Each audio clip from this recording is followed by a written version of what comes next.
What's up, guys? It's KB. Make sure you subscribe to the Underground Sports Philadelphia YouTube channel. Click the bell icon down below so you don't miss a single video from us. And thanks for tuning in to another video from Underground Sports Philadelphia. Now let's get into it. Philadelphia, baby, you're going to love it. Best sports fans in the world. Actually, the worst, but that's what makes them the best. What is going on, everybody? Welcome into another edition of Underground Sports Philadelphia, presented by the city of Vineland. It's your boy KB coming at you solo dolo for now, but we've got a loaded episode, and I love how we've kind of evolved this week to being a big week on the show. Last year, we obviously had the GOAT, Dewani, our good pal OJ Spivey, and Christian Scarpello, noted Eagles fan and now former Philadelphia Water Dog, now a member of the Carolina Chaos, on the show for the Eagles Super Bowl, as you can see if you're watching on YouTube on my head.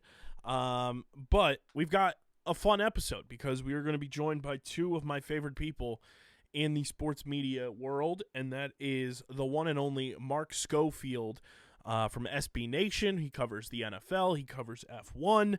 He's going to be joining us on this episode and joining us as well to get set for all of those picks, props, and parlays and more.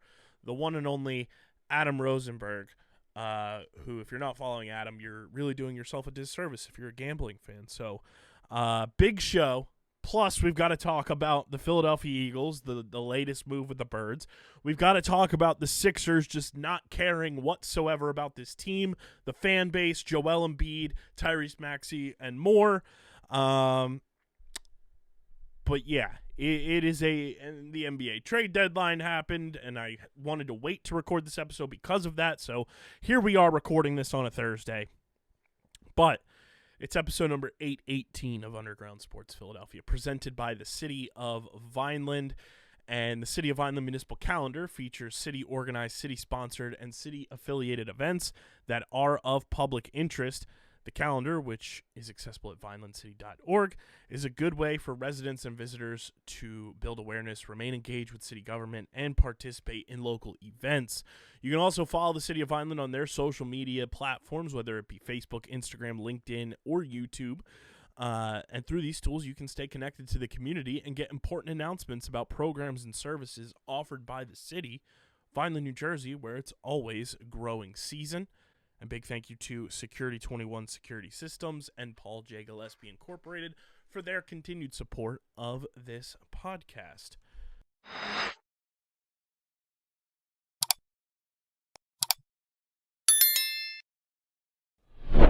Hello, I'm Mayor Anthony Fanucci. Vineland, New Jersey offers both a great business location and an outstanding quality of life. But don't just take my word for it, the experts agree. We're proud to be recognized as a premier food processing and logistics hub, one of New Jersey's most affordable and desirable cities, and one of the best places to retire in the country. Visit vinelandcity.org and see how our resources can work for you. Vineland, New Jersey, where it's always growing season.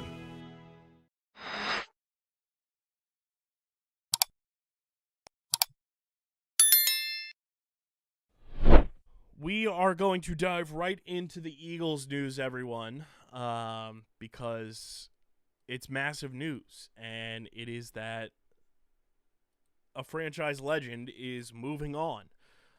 He announced it on Wednesday night. I still can't believe it's real, and I just am so flabbergasted that it has come to this, but Jeff Stoutland is no longer the offensive line coach for the Philadelphia Eagles. He tweeted at 6:39 p.m. on the eve of Super Bowl 52 anniversary, which we're also going to talk about that on this show. Jeff Stoutland's tweet: Philadelphia, I've decided my time coaching with the Eagles has come to an end. When I arrived here in 2013, I did not know what I was signing up for. I quickly learned what this city demands, but more importantly, what it gives back. The past 13 years have been the great privilege of my coaching career, and I didn't just work here. I became one of you. Stout out. The Eagles put out a statement as well from the team. Quote, the Philadelphia Eagles thank Jeff Stoutland for his legendary contributions to the game of football at the college and professional levels. Stout's influence throughout football is immense, having helped countless players reach their true potential, including many of who went on to earn All-Pro honors and some who even developed into future Hall of Fame talents. His passion for the development of young players set the bar not only for our organization, but for the entire National Football League. It is hard to fathom another coach investing more personally and professionally in their players than Jeff Stoutland. Our organization is deeply grateful for Stout's contributions to our team over the last 13 seasons, in addition to helping to deliver 3 Super Bowl trips and 2 World Championships to the city of Philadelphia. He has been a champion of our community, having given much of his time and effort to the Eagles Autism Foundation and many of our team's philanthropic initiatives. Although he will not be competing with us on game day, he will always be a beloved member of the Eagles family. His impact on this franchise and our community is immeasurable, and it's safe to say he will always be welcome in the city of brotherly love. I dove right into this before even saying, like, follow us on the socials and subscribe to the pod, because Jeff Stoutland has been a core institution of the Philadelphia Eagles since 2013. He was a Chip Kelly hire.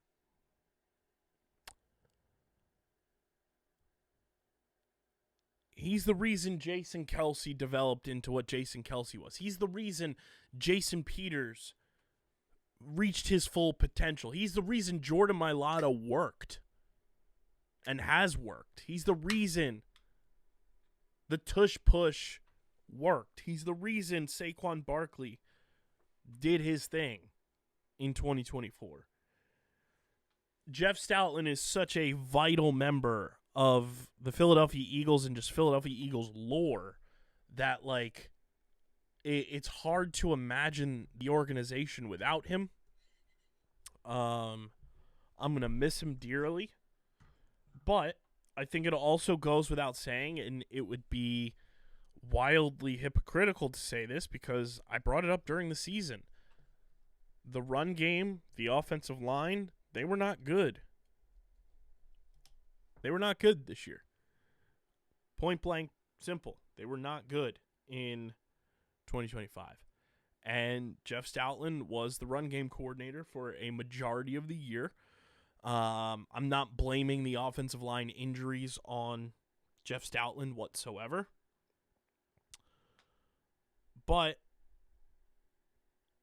it is one of those things that, you know, going into 2026 and with the new offensive coordinator coming in and Sean Mannion, new offensive staff, we wanted change, you know? We wanted change for this team, and when you got change, a lot of people are upset about there being change. That's the funny part to me about this whole thing. There's so many people who called for change with this Eagles team, and when you got the change that you were looking for,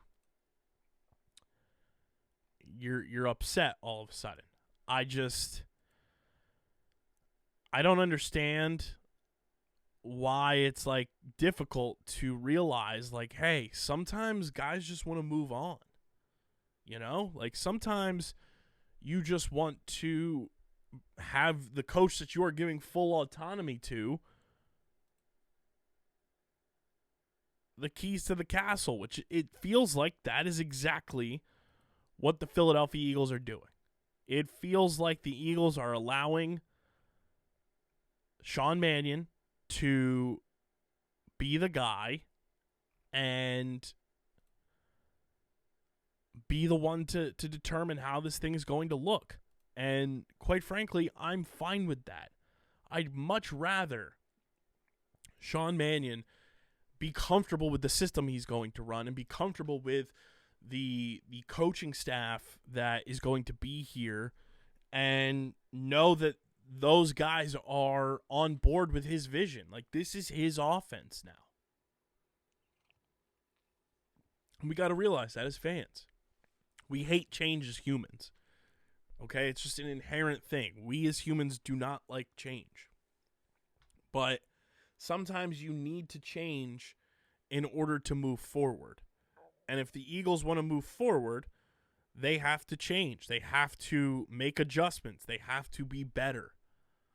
And bringing in the guys that Sean Mannion feels will make this team tick and get back to where we were not even a full year ago yet.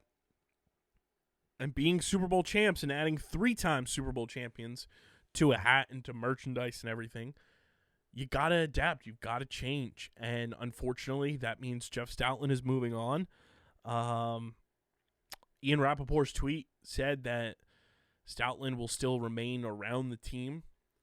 Initially said he's staying with the organization, but then deleted or edited that tweet. But Stout is still under contract from what I'm gathering. He signed a long-term extension in 2023, which long-term to me is far longer than 2-3 years. So it certainly feels like he's still under contract, which means he would not be able to just up and leave the Eagles to go be an offensive line coach elsewhere. He would have to get a promotion and be an offensive coordinator.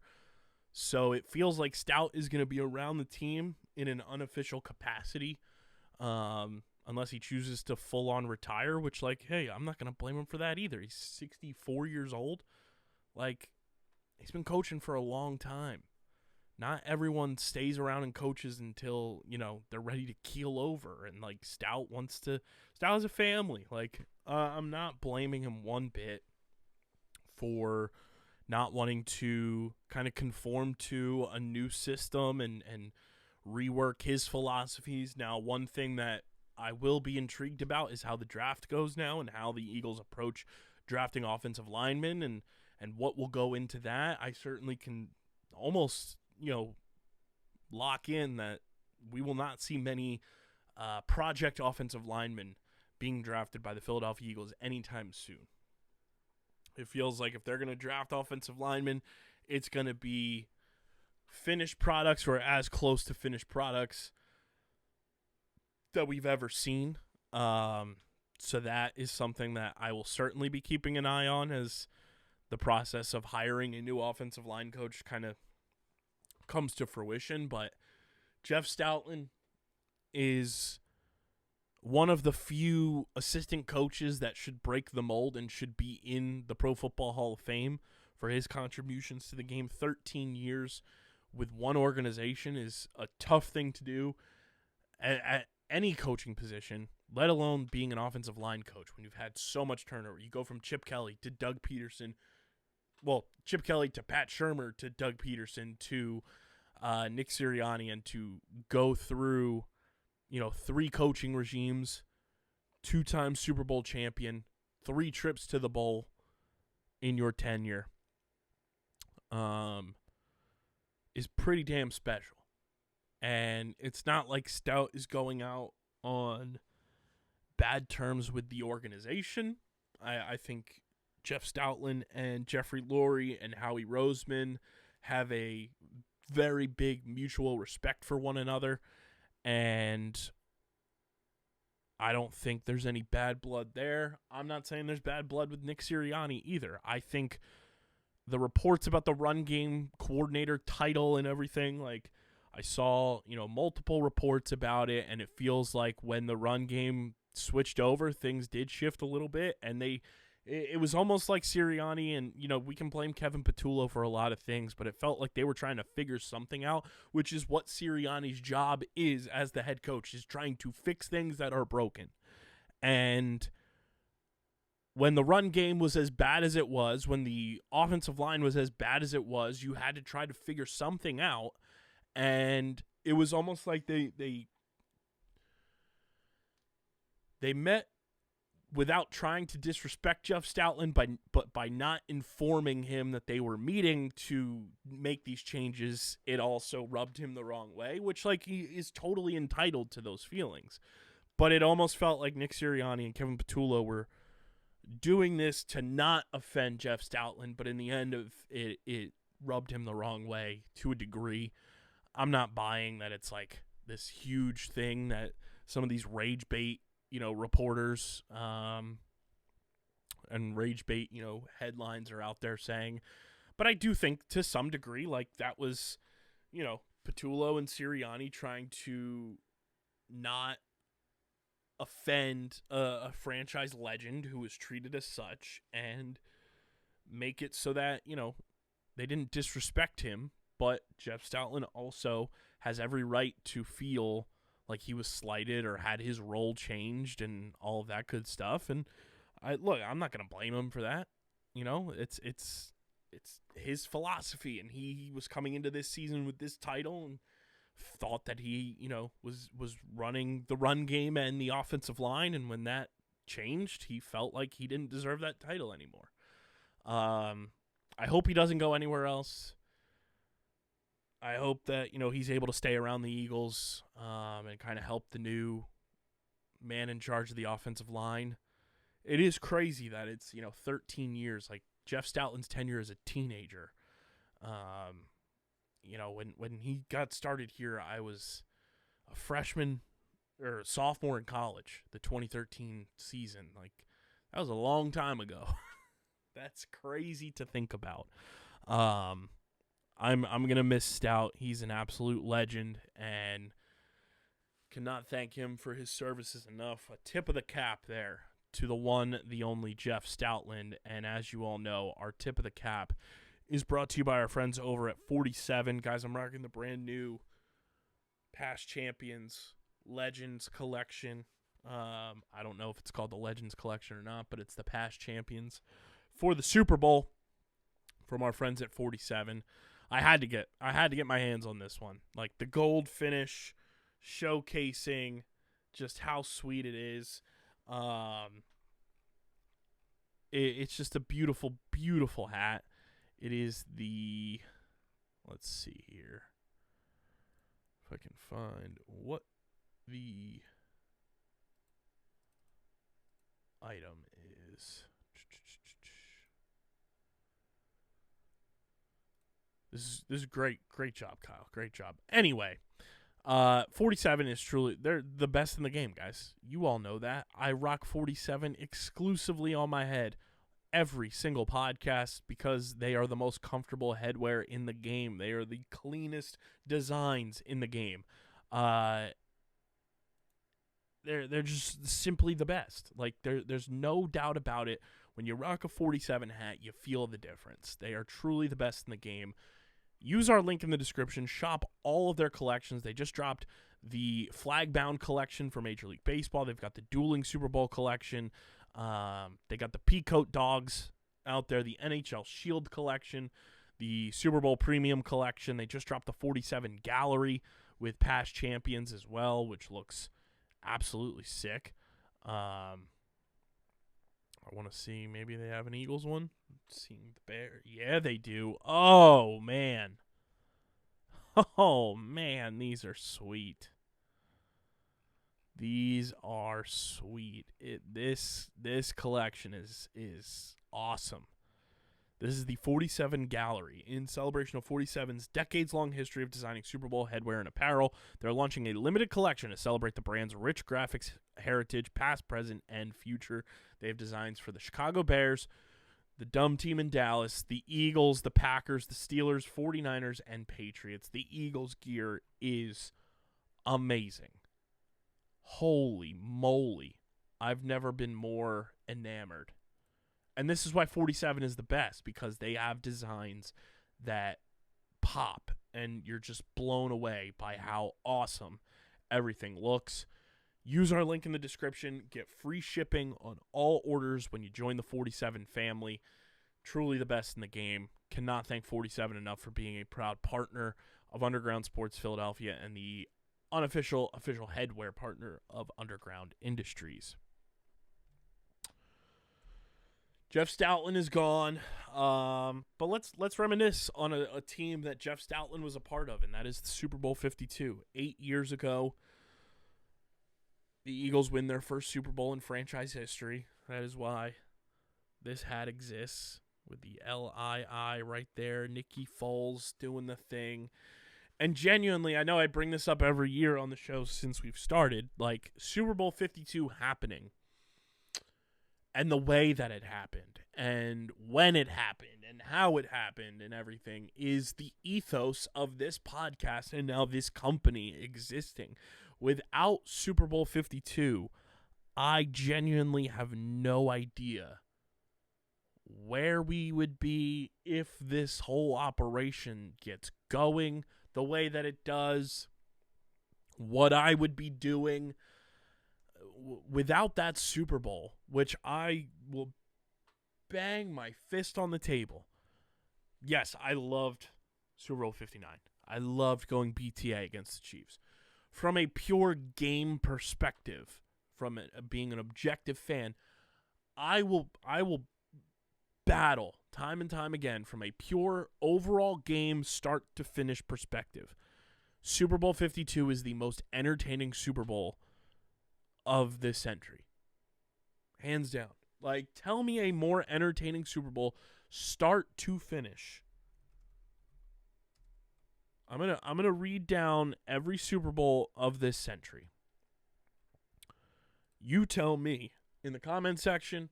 Leave me a voicemail, speakpipe.com/undergroundsportsphiladelphia, what a more entertaining Super Bowl was than the following Super Bowls.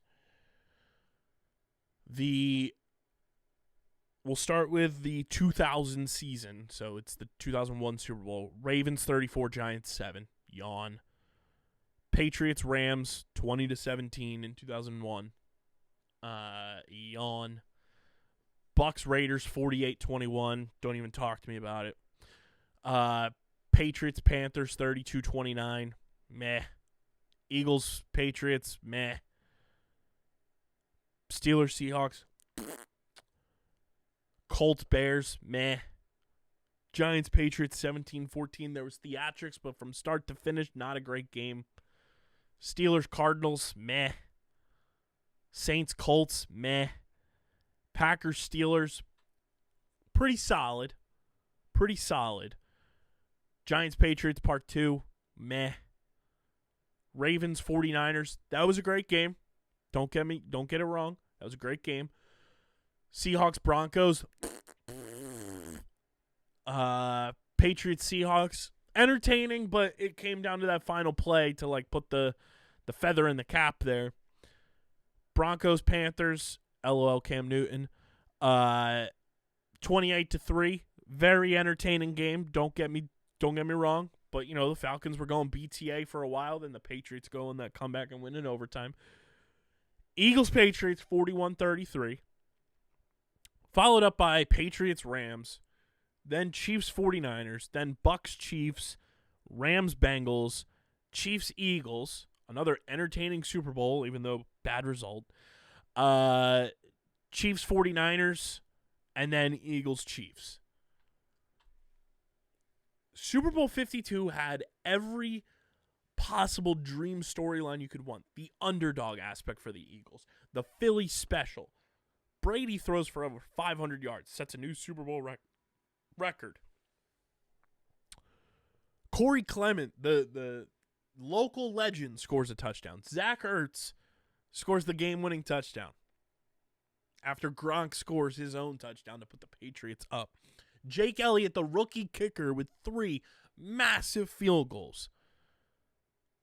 Alshon Jeffrey, who came to Philadelphia to win, comes in, scores a touchdown. LeGarrette Blount, former Patriot, comes in, scores a touchdown against his former team after winning the Super Bowl the year prior. Brandon Graham, the Michigan man on Michigan man, strip sack, cementing his legacy in Eagles lore. The story of Brandon Graham became epic because of Super Bowl 52. The Hail Mary at the end. It gave you everything. One of the highest scoring Super Bowls we've had ever. 41-33, a combined 74 points. 74 points. For reference, the closest we've gotten since Chiefs Eagles Part 1, with 73. Like, there were points put up in that Super Bowl, man. And the underdog backup took down the greatest to ever do it. Like, Super Bowl 52 is the best Super Bowl of this century, and I don't think it's particularly close. From a pure game perspective and what it brought from a theatrical, just pure spectacle type of game. The Eagles have been part of some iconic Super Bowls since 2017. But yeah, I mean, like, I don't know what we're doing if the Eagles don't win that. I don't know what happens. You know, our initial message when we started Underground, we were game planning in January and said, hey, if the Eagles win, we'll start the following Wednesday, which our anniversary, as you guys are listening to this, is in 2 days. If they don't win, we'll take a couple weeks off. We will mourn another loss to the Patriots in the Super Bowl. And then we'll go from there. I don't know if this company that we started from the ground up goes in the same trajectory if the Eagles lose. And I'm glad I don't have to live in that timeline. Because the Eagles winning and us sitting in our old studio over there here in my basement, myself, Dom Ponteri, Tyler Steinbrein on the ones and twos, just sitting in front of a black tarp, crouched in together on a card table, not knowing what we were doing, running this whole operation off of a laptop that was 5 years old at the time.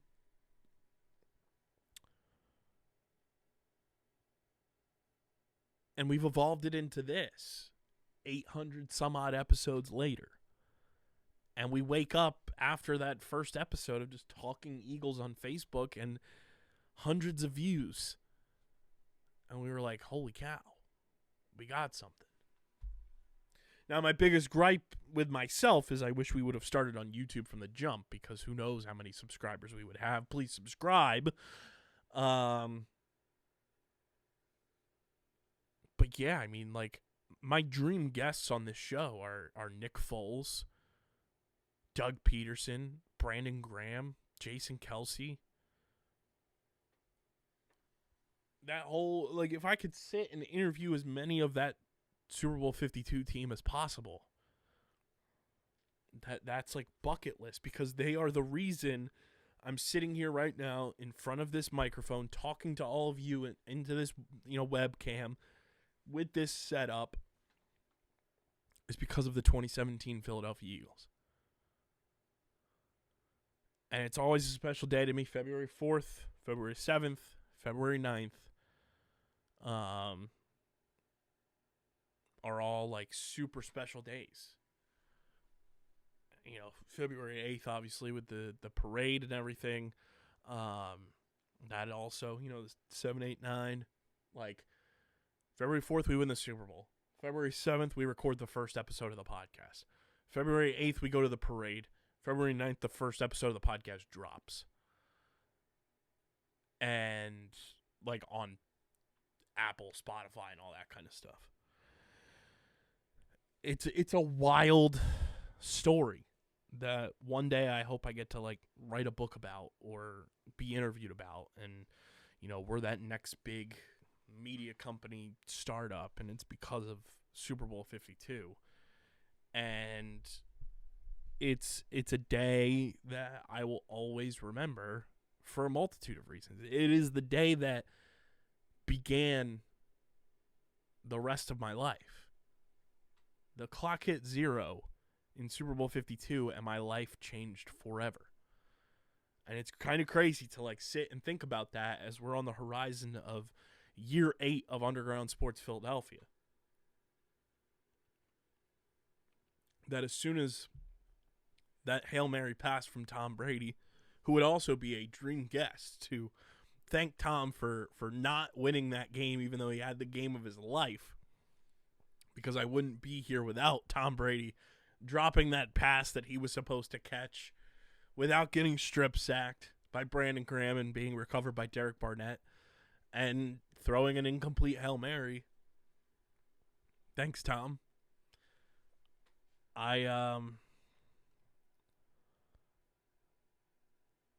It changed my life forever with the Eagles winning that Super Bowl. Not only from just a fandom perspective either. Like, that is one of the best days of my life. Like, I cried in my dad's arms. We cried together because we never knew if we would ever see the Eagles win one. They'd been in 2004.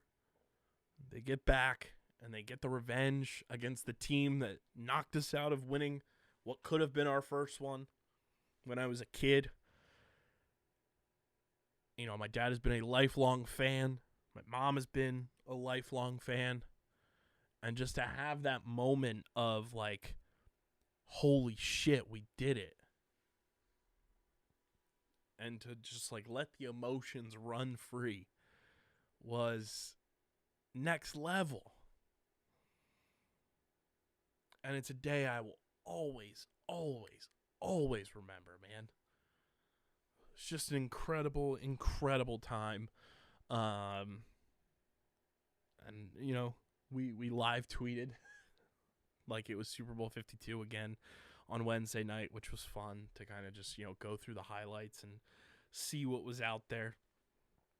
But yeah, I can't believe how fast 8 years have flown by. It is crazy how time works and how quickly time goes by. But man, Super Bowl 52 forever, man. Nick Foles, Brandon Graham, icon, Dougie P, legends. Just a bunch of underdogs. Just a bunch of underdogs. Got the underdog mask right up there. It's cool, man. It's cool to be a champ. I'll tell you that much. To experience it is a feeling like no other, and it just makes you want to experience it that much more. We've got two awesome interviews back to back, and they don't even feel like interviews. It's really just conversations with two people that I consider very, very good friends, and, you know, have just been awesome people to have met along this journey. For our Super Bowl 60 preview, we've got SB Nation's Mark Schofield, who is a longtime supporter of the network. If you listen to Underground Circuit, our motorsports podcast, he's a frequent guest on that show. First time getting him on the flagship. And Mark and I go back to right before the Pandy Wandy, when I was producing Just Another Football podcast hosted by Connor Miles that was on this network for a short amount of time. And Mark was a guest. We were doing that show on Skype. It was an audio-only project, and we were doing it on Skype, and that was the first time I ever interacted with Mark Schofield. I wonder if I can find that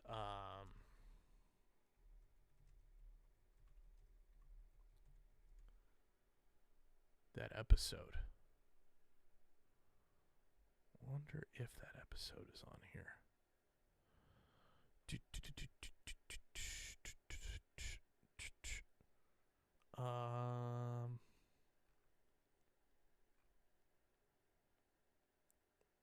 Let's see. I wonder what episode Mark was on that show. We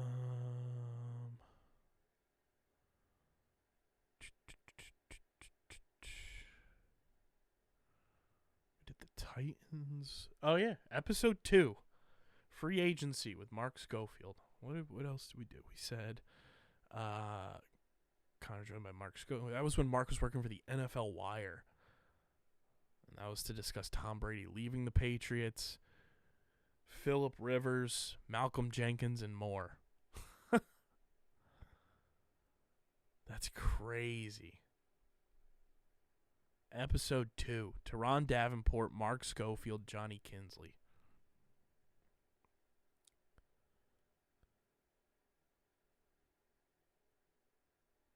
And then we put Mark's episode out just by itself. That's wild. March 20th, 2020 was when that dropped. Holy cow.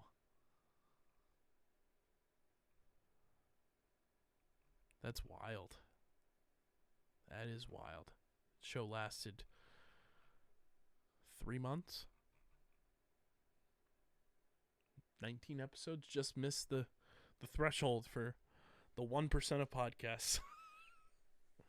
But yeah, we have Mark Schofield on the show to preview the Super Bowl. Tons of awesome insight from Mark. It was just a great conversation about football.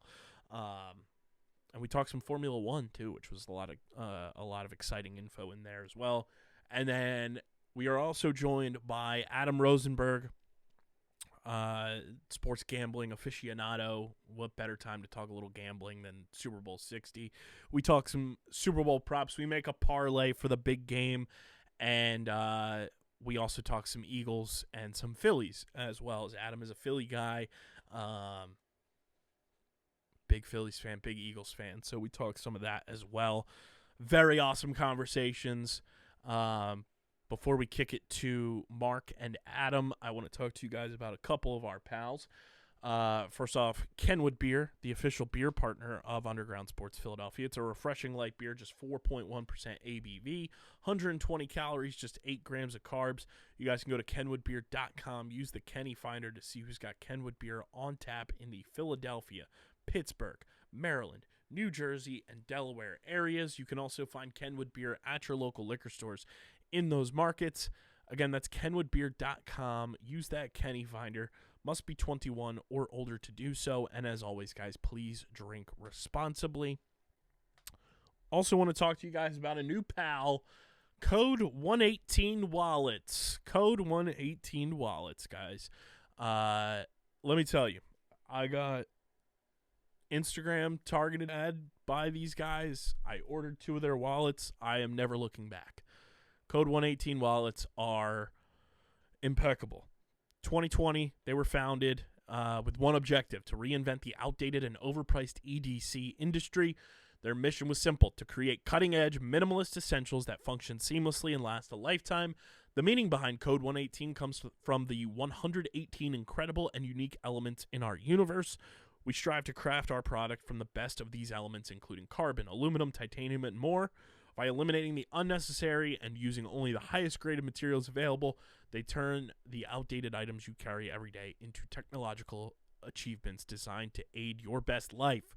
They're inspired by innovators, dreamers, and visionaries, and their designs embody this very spirit.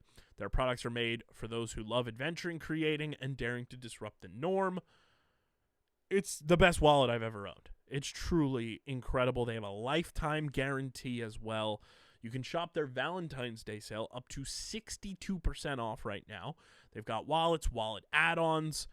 Trust me when I say I have never had a better wallet in my life. Use my link in the description to shop with code 118 Wallets. Use the link in the description, shop code 118 Wallets. That way they know you're coming from me. And you'll get 15% off your first order when you use my link in the description. So shop with code 118. Upgrade your wallet. Don't carry around that hunky, chunky piece of junk wallet you've been carrying around for 20 years. Upgrade your wallet. Treat yourself. Make life easier. Code 118 Wallets. Use my link in the description. Get 15% off when you use my link on your first purchase. And shout out to Code 118 Wallets for sponsoring the podcast. Now, without any further ado, ladies and gentlemen, let us kick it to our sit-down conversations with the one and only Mark Schofield and Adam Rosenberg.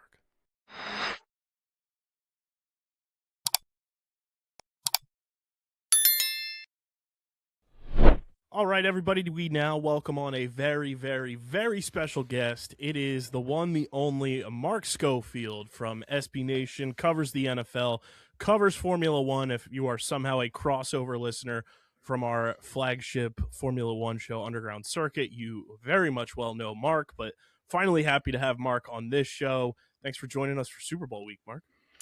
Kyle, I'm excited to be here. And you dropped 3 verys in the intro. I mean, that's a lot to live up to, my friend. I got to bring my A game now. It is. It's been highly a long-awaited arrival for you on this show. I feel like I've been waiting for the perfect time, and what better week than the big game in the Super Bowl? What better week than the Super Bowl? I mean, I hope the game lives up to the hype. I'm not sure it will. We're in midway into Super Bowl pregame week, right?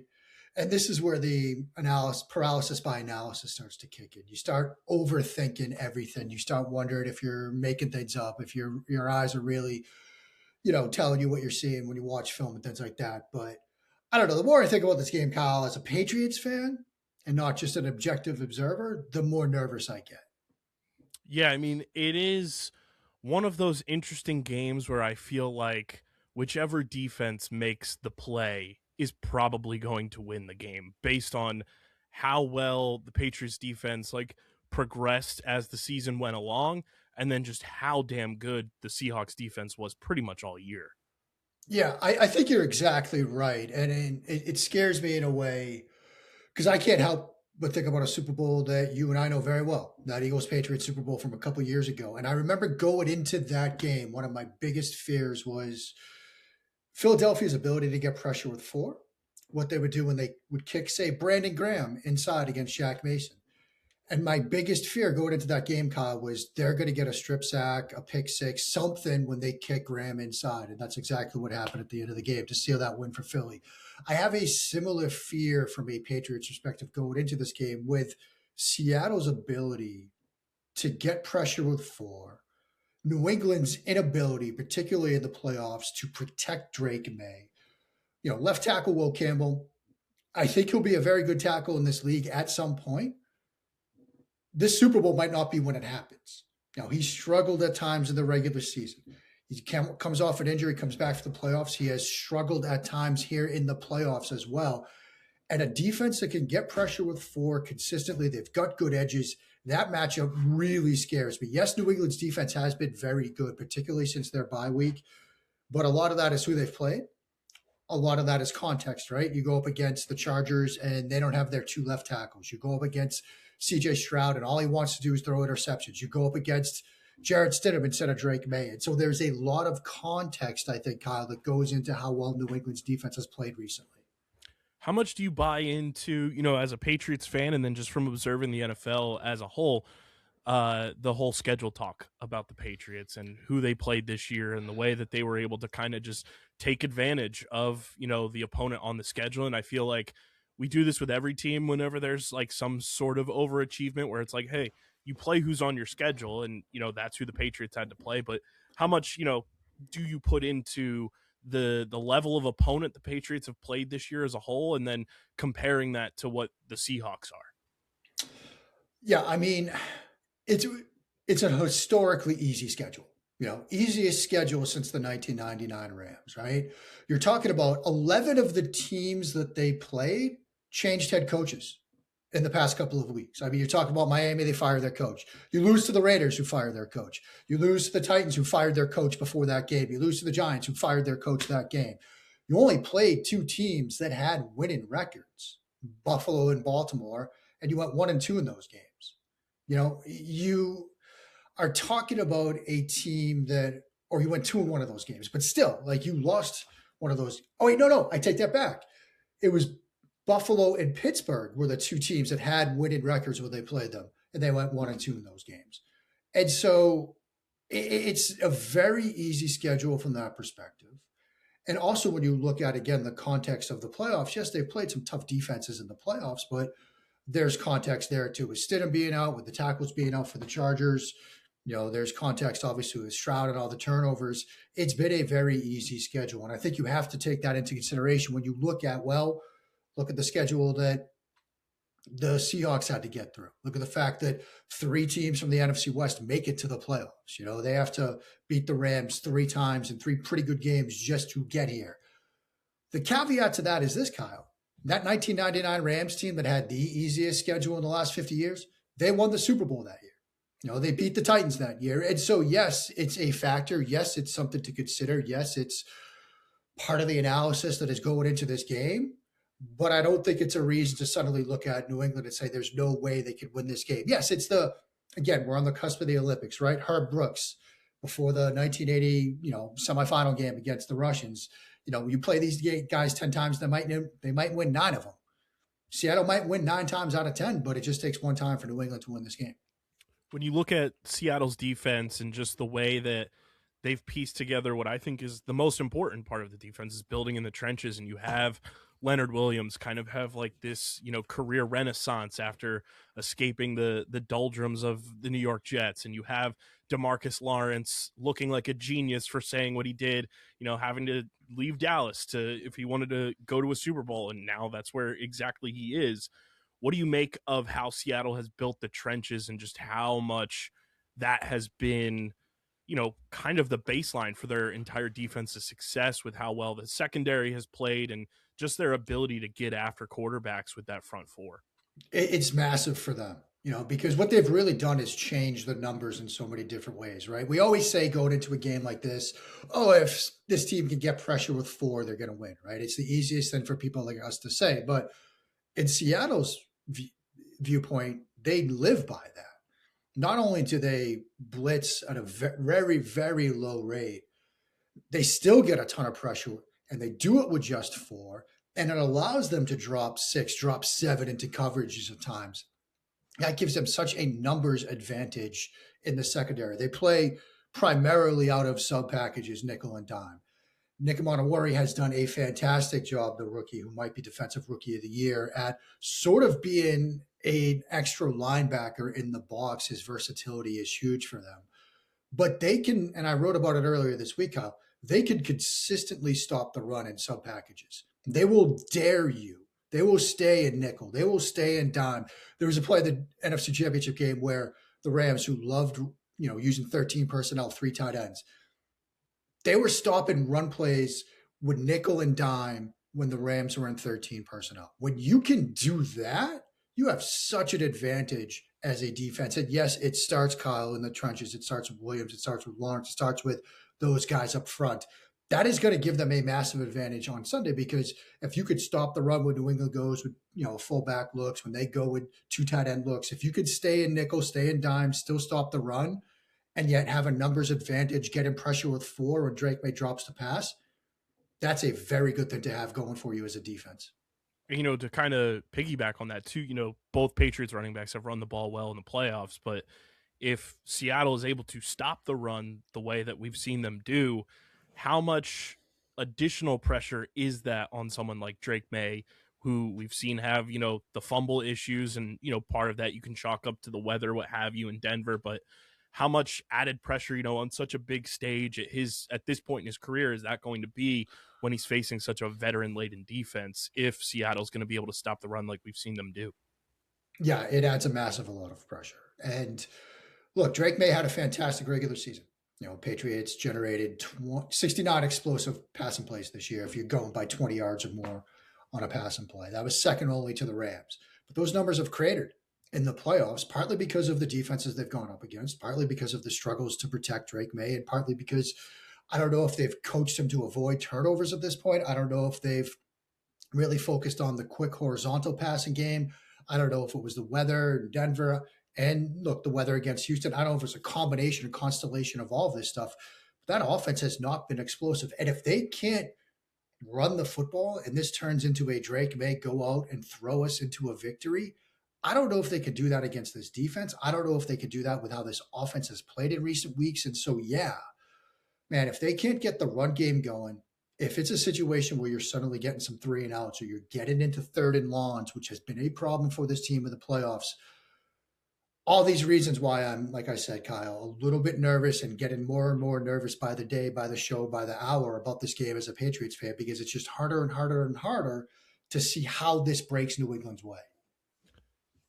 I think one of the overlooked matchups in this, just because it is so predicated on both defenses, is going to be Christian Gonzalez versus Jackson Smith and Jigba. That is, if you love one-on-one receiver versus defensive back matchups, it's going to be one of the best I think we've ever seen in a Super Bowl, the way those two have played this year. It could be. It absolutely could be. Now, the interesting caveat to that is this: is that what New England decides to do? We have to remember that in years past, certainly under Belichick, and Mike Vrabel obviously played from Bill Belichick, sometimes Belichick would take his CB1 and put him on your wide receiver too. And just basically say, look, you're on an island with Cooper Kupp, you're on an island with Shaheed, Christian Gonzalez. We're just going to leave you out there. And then we're going to take, say, a Marcus Jones maybe, who might be, quick enough to match with JSN and shift enough, or even a Carlton Davis with some dedicated safety help and help us bracket them and attack it that way. I think there will probably be moments, whether it's by design, situation, formation, whatever, where we do see Gonzalez on JSN. And I do think it will be a heavyweight fight as receivers and corners go. But I do wonder, Kyle, if we see moments where New England says, look, we're going to do something else. We're going to put Gonzalez on somebody else and trust that he's going to shut that player down and then dedicate some help to JSN because of how dangerous a weapon he could be in the passing game.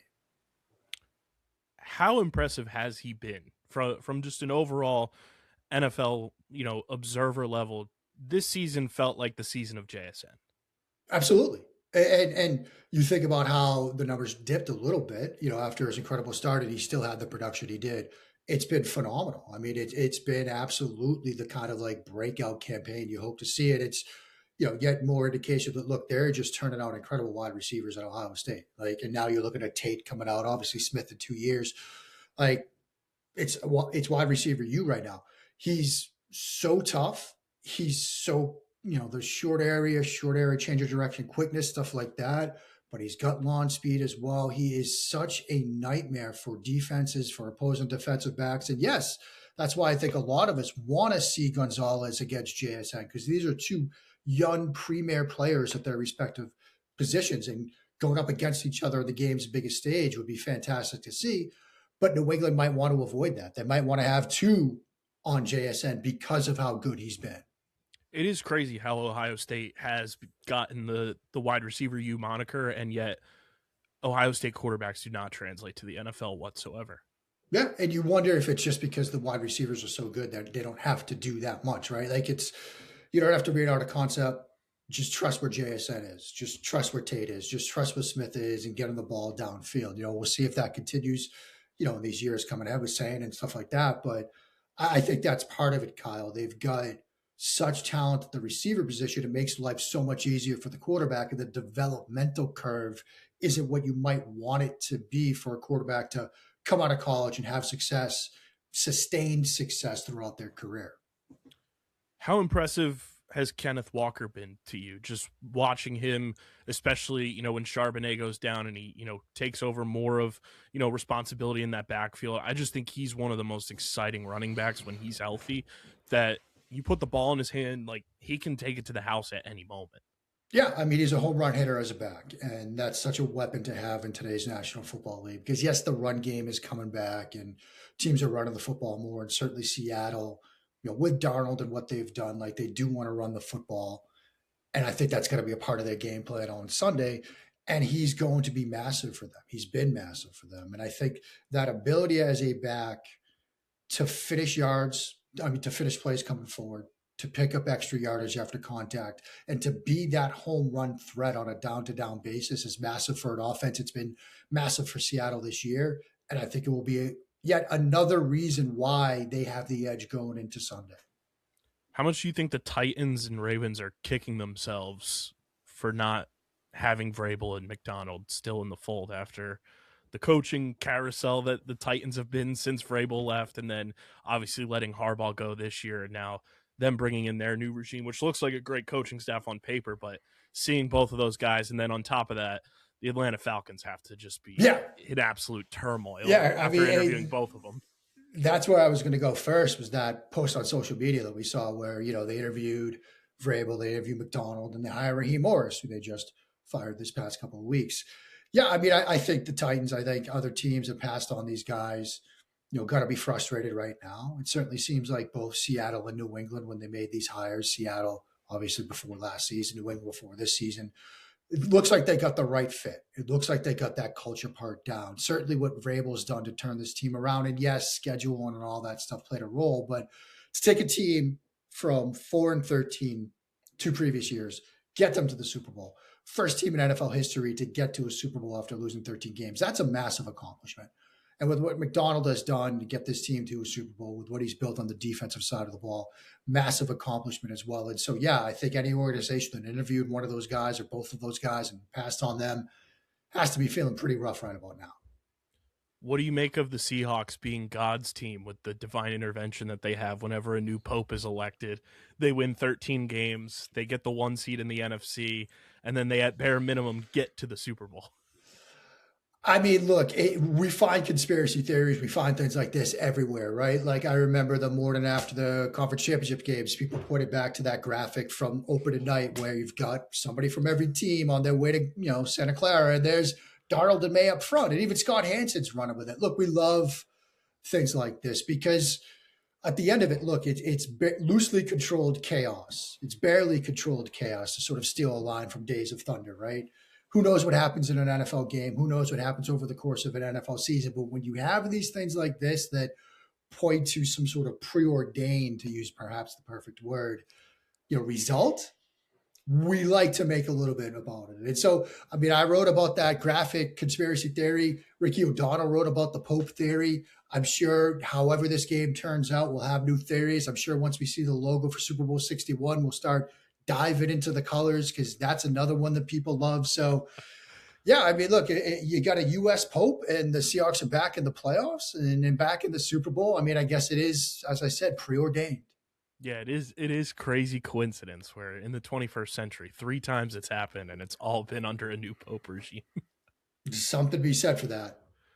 Speaking of, I guess, divine intervention, what do you make of Sam Darnold's turnaround? Because I think him going from like meme poster child with the mononucleosis Monday Night Football graphic, being with the Jets, starting to see like glimpses, but obviously it was a lot of chaos down in Carolina.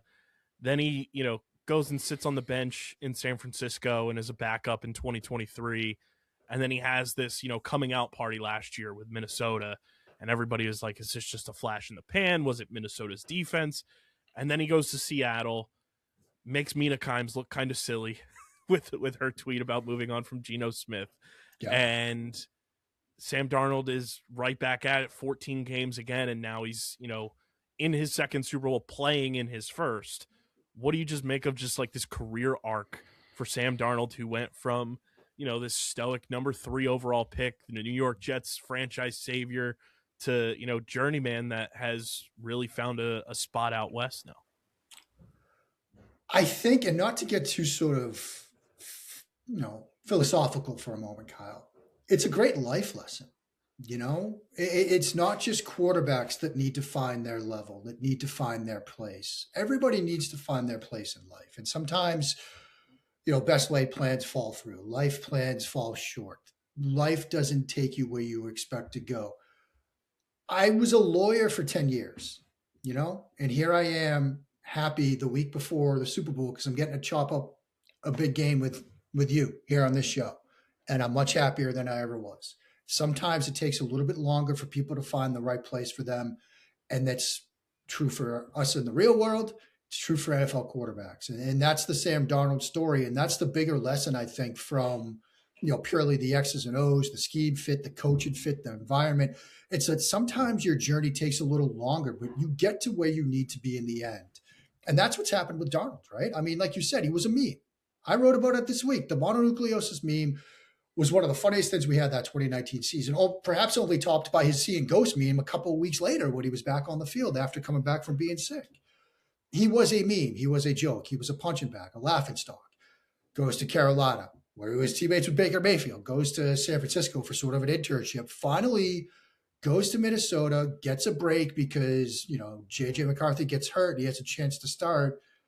And he shows what he can do in the right environment, in the right coaching staff, in the right scheme fit, with the right play callers and talent around him. And Minnesota decides we're still going to move on anyway because we have this first round quarterback that we drafted. And because of the draft capital, we have to play them, gets another spot. And here he is, not just in the Super Bowl, but playing in the Super Bowl. And a very good chance, not just to win the Super Bowl, but I think even if Seattle's defense wins this game, he's MVP because of the story. People will have to vote for that storyline.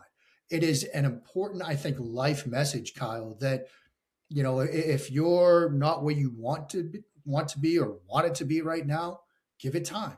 You will find where you belong, just like Sam Darnold did. Isn't it crazy that the top 3 picks from that draft kind of had to go on a career renaissance and had to move on from the team that drafted them? And it is eerily similar. Baker Mayfield and Sam Darnold's career trajectories have wildly similar paths where they go to the team that drafted them, they end up in Carolina, then they go out west, and then Baker's found his spot in Tampa. Just like Sam Darnold, it feels like he's found his spot in Seattle now. Yeah, it is a very sort of eerie path. And it's also eerie that Sam Darnold, out of all the quarterbacks in that class, might be the first to win a Super Bowl. You would not have expected that, say, 2 years ago, or maybe even, a year and a half ago. But here we are. And, again, I do think it speaks to we spend so much time, and we're going to spend so much time over these next couple of weeks, right? Breaking down draft prospects. I mean, we're already doing it. Kyle, when we get done here, I'm going to go back, dive it into my post Super Bowl mock draft, which will come out Monday morning because that's what we do. None of it matters. I spent so much time breaking down quarterbacks and breaking down. None of it matters because scheme fit, landing spot, all that stuff matters so much more. And, NFL teams have the resources, not just to interview you, not just to fly you out to their facility before the draft. They will hire private investigators. They will follow you on your flights to various facilities to see how you handle things with gate agents. They will call up your kindergarten teacher. They have all the information and now all the artificial intelligence, as we see the commercials each game, at their disposal, and they get it wrong. It's hard because you can look at every game, you can look at every metric, you can look at every measurement, but sometimes you can't measure what's inside a person. Sometimes you can't measure what it takes when a person leaves college and goes out and enters the real world. Because remember, these are college kids now entering the real world for their first job. And they have to do things like buy a condo, buy a house, insure that. Like all these adult things that they have to do while learning a playbook and adapting to life in a new city. Sometimes they're seeing snow for the first time because they've never left the South. And so it takes some time, more time than you might expect, more time than fan bases have patience for players to find the right spot. But Mayfield has found it. Obviously Barkley had to go on and to where he is right now, and now Darnold here. Like there's a lot going on. There's a lot going on when these players come out of college. Sometimes it takes longer to find their path and find the right spot.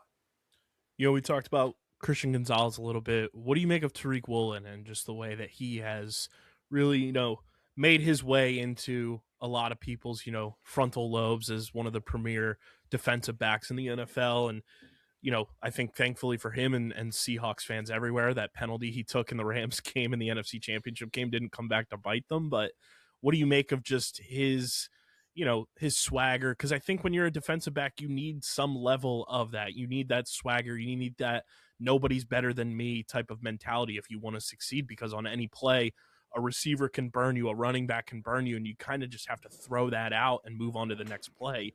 And if you don't have that, you kind of get the byproduct of those defensive backs that fizzle out pretty quickly. But what do you make of Tariq Woolen?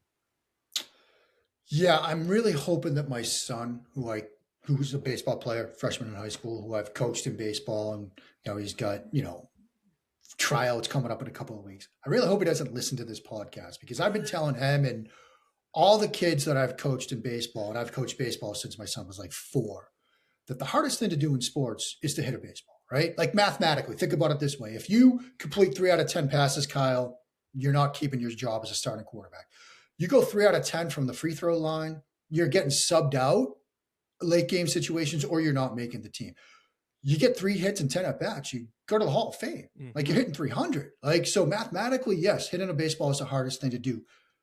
Perhaps with the caveat that playing cornerback in the NFL is now perhaps the hardest thing to do, or the second hardest thing to do in sports. Let's say that, because you're going up against some of the best athletes in the world, right? We were just talking about JSN. The deck is stacked against you, right? Because not only do you have defensive holding, not only do you have defensive pass interference, but now, look at Jamar Chase, DeAndre Hopkins. Look at how they play. They're committed offensive pass interference and just daring officials to call it on every single snap. And yes, you're going to get beat. You're going to get beat often. You have to be a goldfish in those moments. You have to forget about it, because if you're living in that rep the next time you line up, what do you think? Look at what Matthew Stafford did, right? Went right after him after he had that penalty. So you have to have that mentality that you're going to flip the page. And he's a very good corner. He is a very good cornerback. And yes, he had a tough moment in that game, but I think by and large, part of the reason that Seattle's defense works the way it does is because of him, because of the athletes they have and the players they have in that secondary, their ability to turn things on and off in the blink of an eye in moments like that. And look, if New England hits on a big play, if May connects with Kyle Williams or Kayshon Boutte or whatever against Rick Woolen, he's got that ability to bounce back. Maybe he didn't show it to perfection in the NFC Championship game, but he's got to have that ability. And all quarterbacks have to have that ability, because if you don't, you can bet on it where the next throw is going if you're still living in the last rep. When it comes to just preparation for this week, you see players talk about it all the time. I think one of the most hysterical ones was Alshon Jeffrey in that Eagles-Patriots Super Bowl, and he's getting interviewed and getting asked questions that were pretty silly, quite honestly, for a Super Bowl in Minnesota. And Alshon's just sitting there with his sunglasses on and said he thinks that stuff is terrible, and we could have just stayed at home and flew in for the game. How much do you think having Mike Vrabel and Josh McDaniels, who have been through this swan song a number of times, as players, and, Josh McDaniels is a coach, obviously, during Super Bowl week, to prepare such a young team for what feels like such a long week, and then when the game gets here, it's like the blink of an eye? I think it's one, and it's such a good question, Kyle, and I think it's one of the more overlooked aspects to the Super Bowl. It's unlike any game you've ever played in. And I think the best example of that might be the halftime, because you think about a regular NFL game, right? Even the conference championship games, second quarter ends 12 minutes before you're kicking off the third quarter. That's not the Super Bowl, right? You got a long halftime show, and Bad Bunny is going to be a good long halftime show, and you have to be ready for that. I know, the stories, teams have done it, but Belichick was one of many coaches that has practiced this, and Vrabel is going to do it too. They're going to go out full pads, practice for 60 minutes or so, and then go into the locker room and wait and simulate that. Because, and I think back to the late, great John Madden, 1 knee equals 2 feet, right?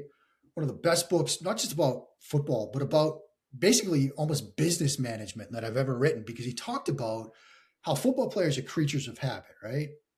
And when he was still flying, when he was still coaching the Raiders, one of the things that terrified him most beyond the act of getting on a plane was delays. Because players, they're, everything's down to 5 minutes, everything's down to time by the minute. You get delays, you get unexpected changes in a schedule, everybody starts getting upset. And so when you've had the standard flow of an NFL game, and suddenly you've got a 35-minute halftime that you've got to, deal with, you have to have practiced that. You have to have that ability to know what to expect going into it, know how to bring your body back down, and know how to bring your body back up to kick off the third quarter. And so having that experience, Vrabel, who obviously played in Super Bowls, and McDaniels, who was coached in Super Bowls, it's going to be big for New England. Now, look, it's not like Seattle doesn't know what to expect. I mean, Mike McDonald has watched Super Bowls. They've got people in that building who know what to expect. They've got smart people in that coaching staff and front office who know how to game plan this out as well. But yeah, if you're a New England fan right now, whenever you're listening to this Thursday, Friday morning of the game, I'm going to be pacing left and right. I know it. And you're trying to find little things to cling to.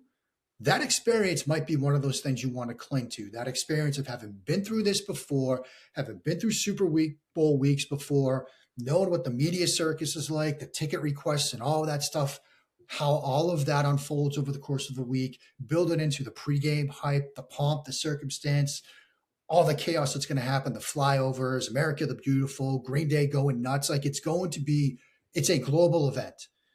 But at the end of it, it's a football game. It's a football game that you've played before. And whether it's practice in the halftime show or walking out to Levi Stadium with a tape measure like it's Hoosiers and saying, look, still 100 yards, still 10-yard end zones, like 52 yards across, like hash marks are where they always are. It's the same field, same game you played since you were 6. Strip it all away. It's still just a game. Having that experience, I think, is one edge you can find for the Patriots. How big of Patriots fans do you think 49ers players, fans, and everybody are after getting absolutely mollywopped by Seattle, then watching Seattle beat the Rams, and now they have to watch one of their biggest division rivals play in a Super Bowl in their home stadium?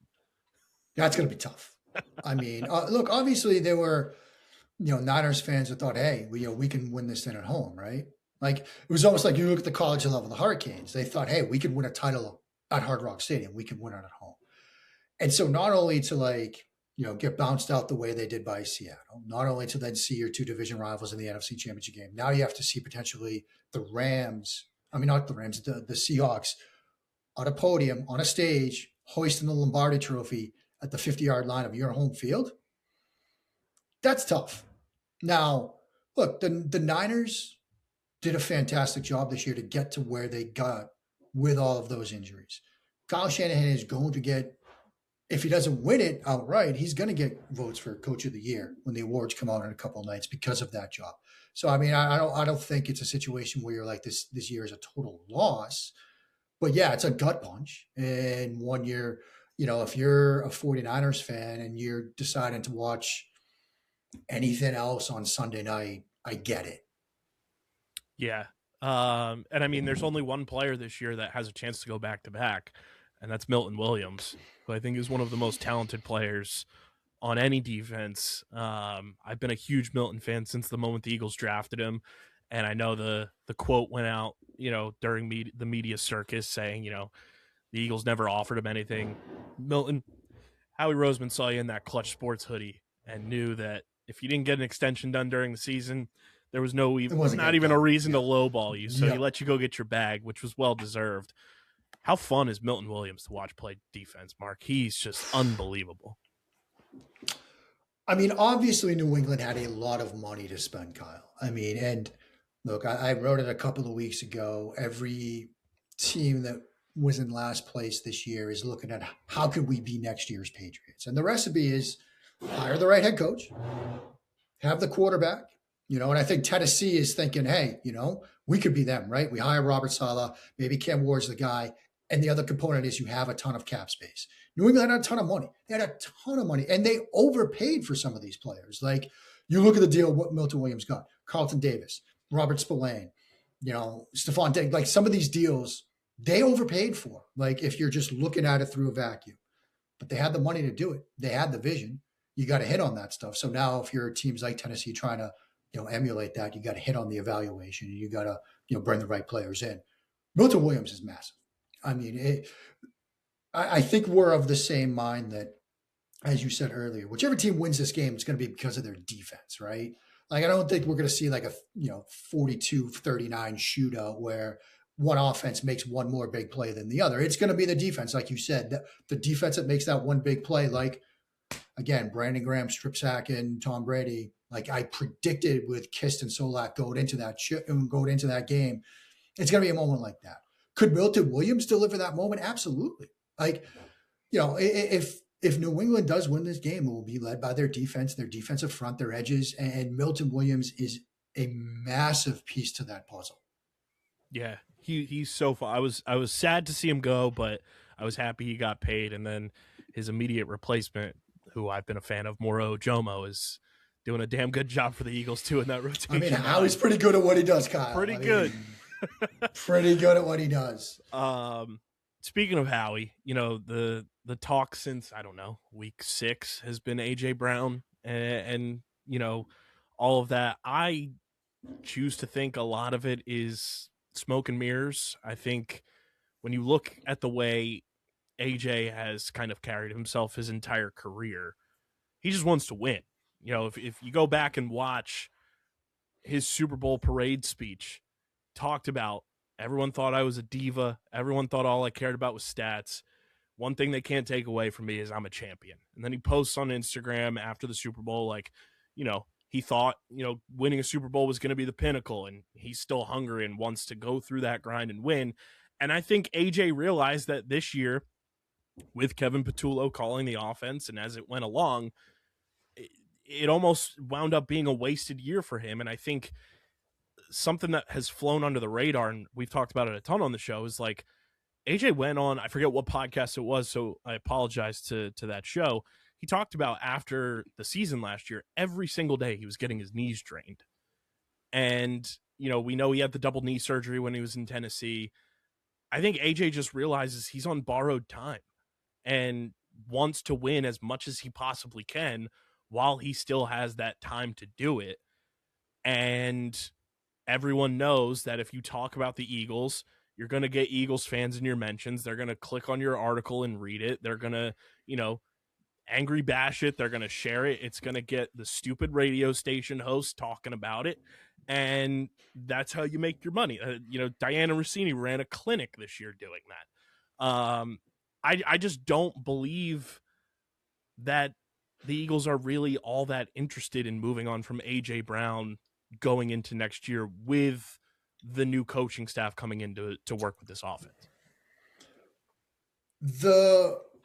You mentioned the Formula One stuff. So I'm going to make a bit of an interesting comparison here. The Philadelphia Eagles are, in a way, the Ferrari of Formula One, of the NFL world, in the sense that you write a story about Ferrari, you are going to get millions of page views. You are going to get the entire Italian media up in arms. Like, you and I have been in press boxes here in the United States, right? We know what that's like. There is absolutely no cheering in the press box. None, period, full stop. I remember the first time I went as a credentialed media member to an F1 race in Miami. There was a move by Charles Leclerc, the Ferrari driver, and it sounded like I was in Milan. Like, that place exploded, that press room, because there's cheering from the Italian media, right? It gets clicks. Doesn't matter what you write. If you write something with Lewis Hamilton or Fred Vasseur or Charles Leclerc or Ferrari or Scuderia or Tifosi in the headline, people are going to read it. People are going to talk about it. It's going to make you money and pay your bills and keep a roof over your head.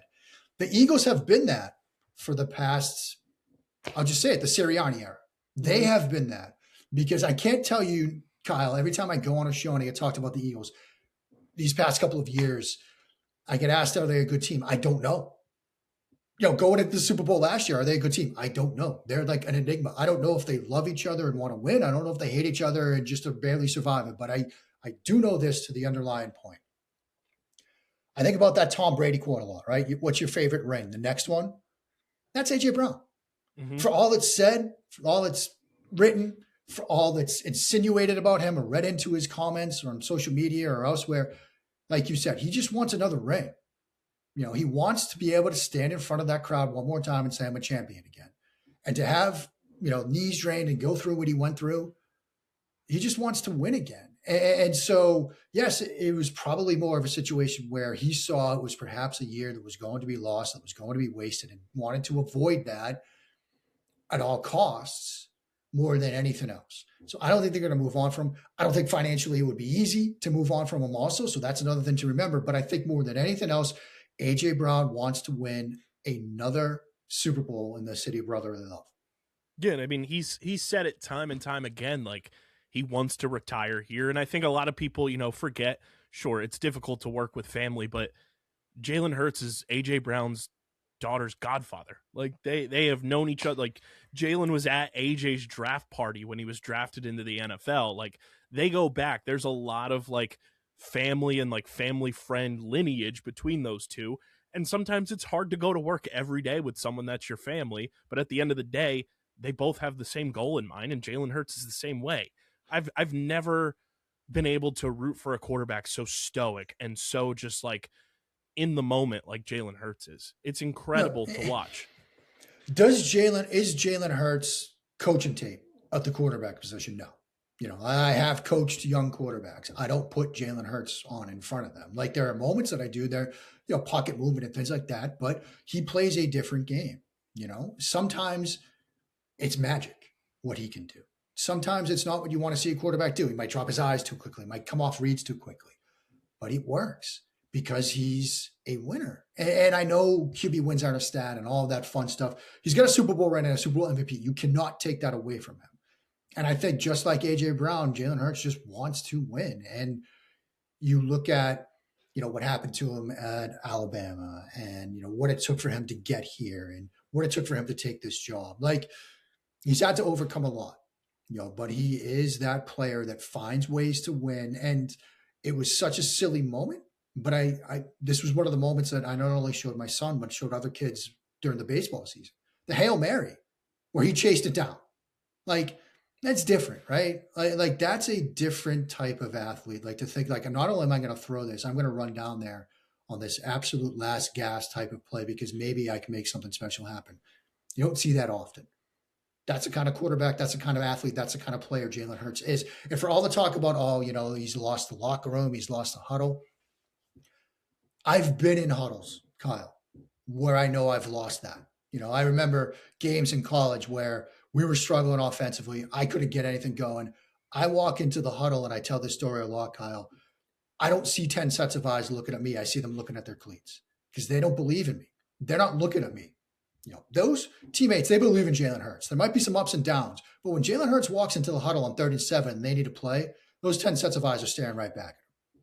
Again, I think, you don't outduel Patrick Mahomes twice in a Super Bowl and it be chalked up as nothing. You don't have two of the highest QBRs in Super Bowl history and it's nothing.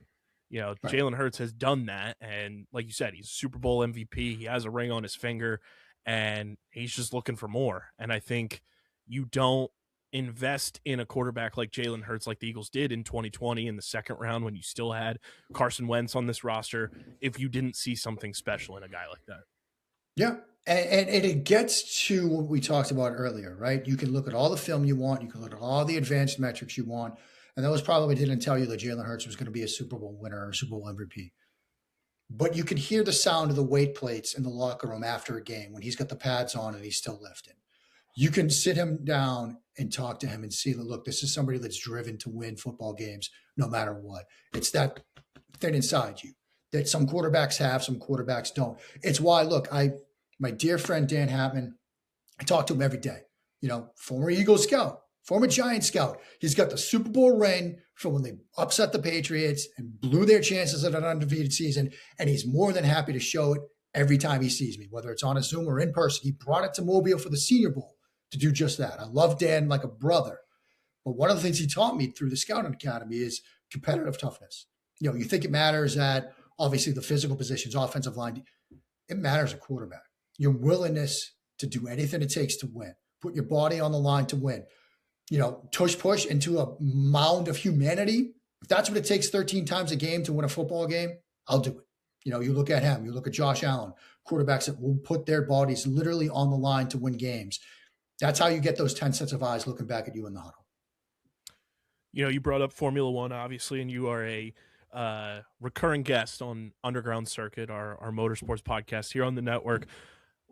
What team and or drivers would you compare these two Super Bowl teams to with the Seahawks and Patriots? How do they kind of, do your analysis of comparing them to Formula One drivers and or teams? Wow. That is a brilliant question. With New England, I'm going to go Mercedes, because obviously there's a history of success there. And when, for example, Lewis Hamilton left Mercedes to go to Ferrari, a lot of people in the non-F1 world were like, what's a comparison for this? And it's like, it's Tom Brady leaving the Patriots. It's somebody who was a multiple-time champion for what has become a storied, team, going somewhere else late stages in his career, and now you've got, after Brady left, they struggled, Mercedes struggled. And, when you look at Hamilton and Mercedes before he left, like Mercedes was struggling. But now with the new regulations that are coming out this year, the worst kept secret in the paddock, whether it's Miami, Austin, anywhere else, Kyle, is that Mercedes is going to be back. And so maybe it's sort of a year ahead, but if Mercedes is as good as people expect them to be, they could be Constructors champions yet again, or be in the fight for that next year. So Mercedes and New England. Seattle's, I mean, do you go, that's a really tough one. You might want to say McLaren there, just because, look, you've had some success before, and now you're back, right? And it took, going through some bumps to get there. Obviously, look, they beat Denver in the Super Bowl, so you've won titles before, and now you're back.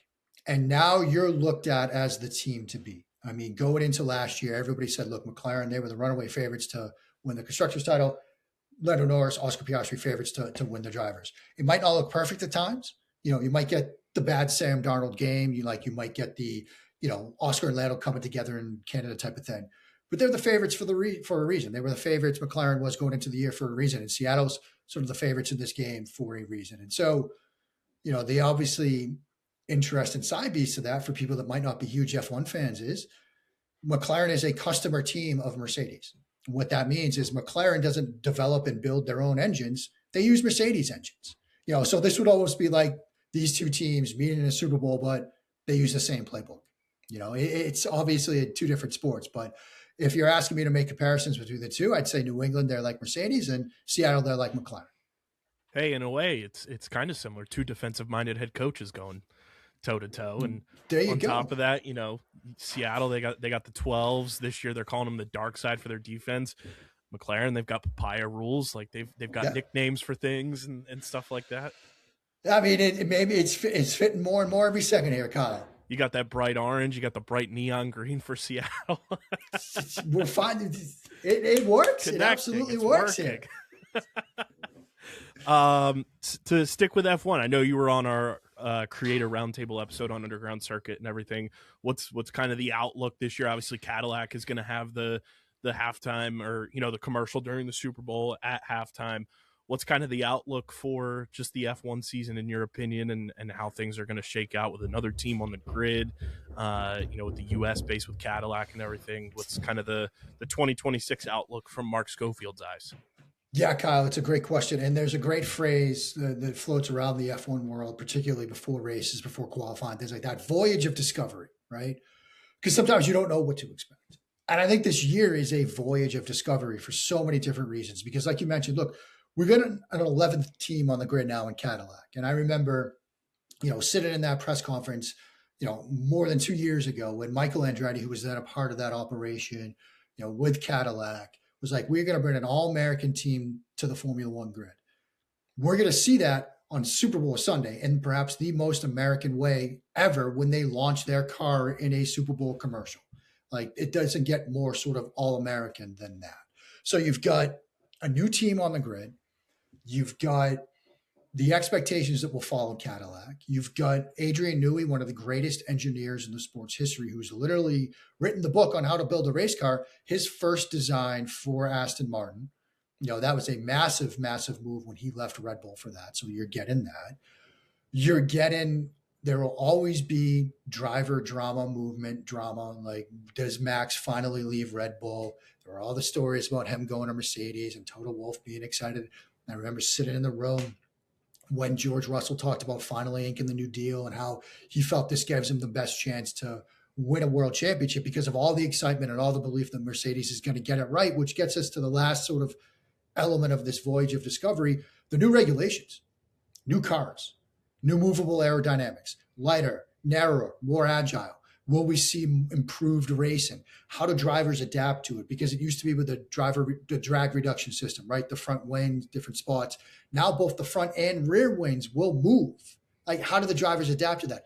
Is it easier for, say, a Kimi Antonelli, a younger driver, to learn something? Or is it easier for Lewis Hamilton, who's been on the grid, or Fernando Alonso, who's basically my age, to learn how to do that? There are so many unknowns going into this year. It's unlike anything we've seen since probably 2014 when they had the new turbocharged engines and Mercedes ran away with it to start out that era. That's probably why we're seeing a lot of the Mercedes is going to run away with it this year. But there's so much we don't know. There's so much we're going to learn. It's anybody's guess right now who's going to be the best team when the lights finally go out in Australia. Is the new like regulations, would you equate that to the new NFL kickoff rules?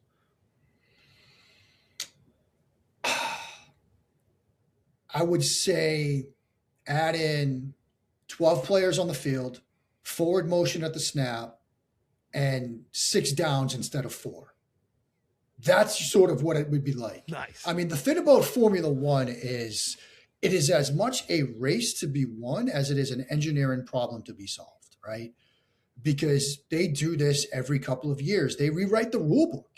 And this is the most dramatic rule change and regulation change we've seen in over a decade.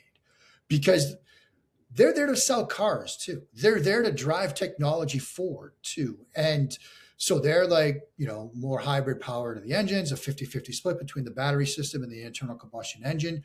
And so it's a wild rewriting of the rules and regulations. And so if you're going to equate it to the NFL, like I said, it's more than just the kickoff. You're talking about completely new and different things that will change strategy, that might change roster construction. I mean, when the regulations were announced, I equated it to imagine if 60-yard passing touchdowns in the air were worth more than 10-yard passing touchdowns. Suddenly you're looking at different kind of quarterbacks you'd want, right? It's that kind of stuff that teams are going to have to figure out on the F1 side, which is why, again, we don't know what to expect. And do you think with the change, do you think that brings in, because I think this, we cover lacrosse big time, and somebody I know said, lacrosse needs casual fans. Do you think these changes are an enhancement to bring in more casual fans to F1? F1 has done, Kyle, a tremendous job at finding new markets, finding new eyeballs. There's a lot of excitement inside F1, I talk to people inside F1 all the time. Between the growth they've obviously seen due to the Drive to Survive show, which has been a driving force behind a lot of the sports explosion in recent years, the F1 movie, which is up for Best Picture at the Oscars, which blows my mind, the move to Apple TV here in the States, there's a lot of excitement about the new viewers. There's a lot of excitement about female viewers. F1 does sort of the global fan survey every year. They're seeing female viewership skyrocket because, whether it's Drive to Survive, whether it's the athletes themselves who are incredible on social media and activations and things like that, for whatever reason, female fans are coming to this sport and staying. But the final piece to that is getting the racing better, because you get all these new eyeballs and then you watch a race like Monaco where it's a parade for 72 laps. I remember 2 years ago when Charles Leclerc finally won in Monaco, I interviewed Oscar Piastri, who finished second. I interviewed him that Wednesday. I had a one-on-one with him. And I asked him, could you ever get close? Did you ever have a chance to shape a move? And he's like, no, I thought I had him once. I looked back at it on film. I was nowhere near it. Like, you have to have the improved product on the track. And I think, look, if these regulations improve the race and you get more overtakes, that's going to help the people that have come to this sport stay. And that's what will make F1 stick around. We've seen this before, right? Where it pops up here in the US, people get excited, and then it fades a bit. If you can get the racing to be better, if you can get more overtakes on the track, the new eyeballs are going to stick around. And I think, like you said, to have the most American stage for Cadillac during, the commercials of the Super Bowl at halftime, you're going to have the most eyeballs one way or another right on that car launch, because everyone's going to be watching their televisions during it. I think it's 130 million people are going to be probably tuning in. It was like, 127 last year. I mean, you're probably going to get more this year. That's a massive audience, and there are going to be people that are going to wake up Monday morning being like, hey, I should watch F1 this year. Right? Cadillac, US, like, that's kind of cool. They're in the Super Bowl. Now, look, you got to have a good ad. I mean, we've got my good buddy James Tator at SB Nation. He's doing our commercials live blog. He's going to have to give it a good grade. You're going to want to have a good ad, but that's a massive audience, That is a massive potential fan base to tap into. And it's something the other 10 teams don't have. You know, I'm sure if they could or if they wanted to, Mercedes would love to have a Super Bowl ad, but Cadillac, that's huge. Yeah, especially seeing the dollars and cents that went into just 10 a million? 30-second ad this year. It's crazy. 10 million this year? Like, that is a lot of money for 30 seconds, but it tells you just how many eyeballs they're expected to get. Like, and for perspective too, you know, commercial wise, like Cadillac's doing their car launch and Marvel is not going to have a commercial for their two big blockbuster movies in 2026 during the Super Bowl. To put it in perspective, like puts in some perspective right there. You know, you have the Disney and Marvel dollars there, and we're not going to have a Super Bowl commercial for Spider-Man or Avengers Doomsday, but you're going to have a Formula One car launch. Yeah.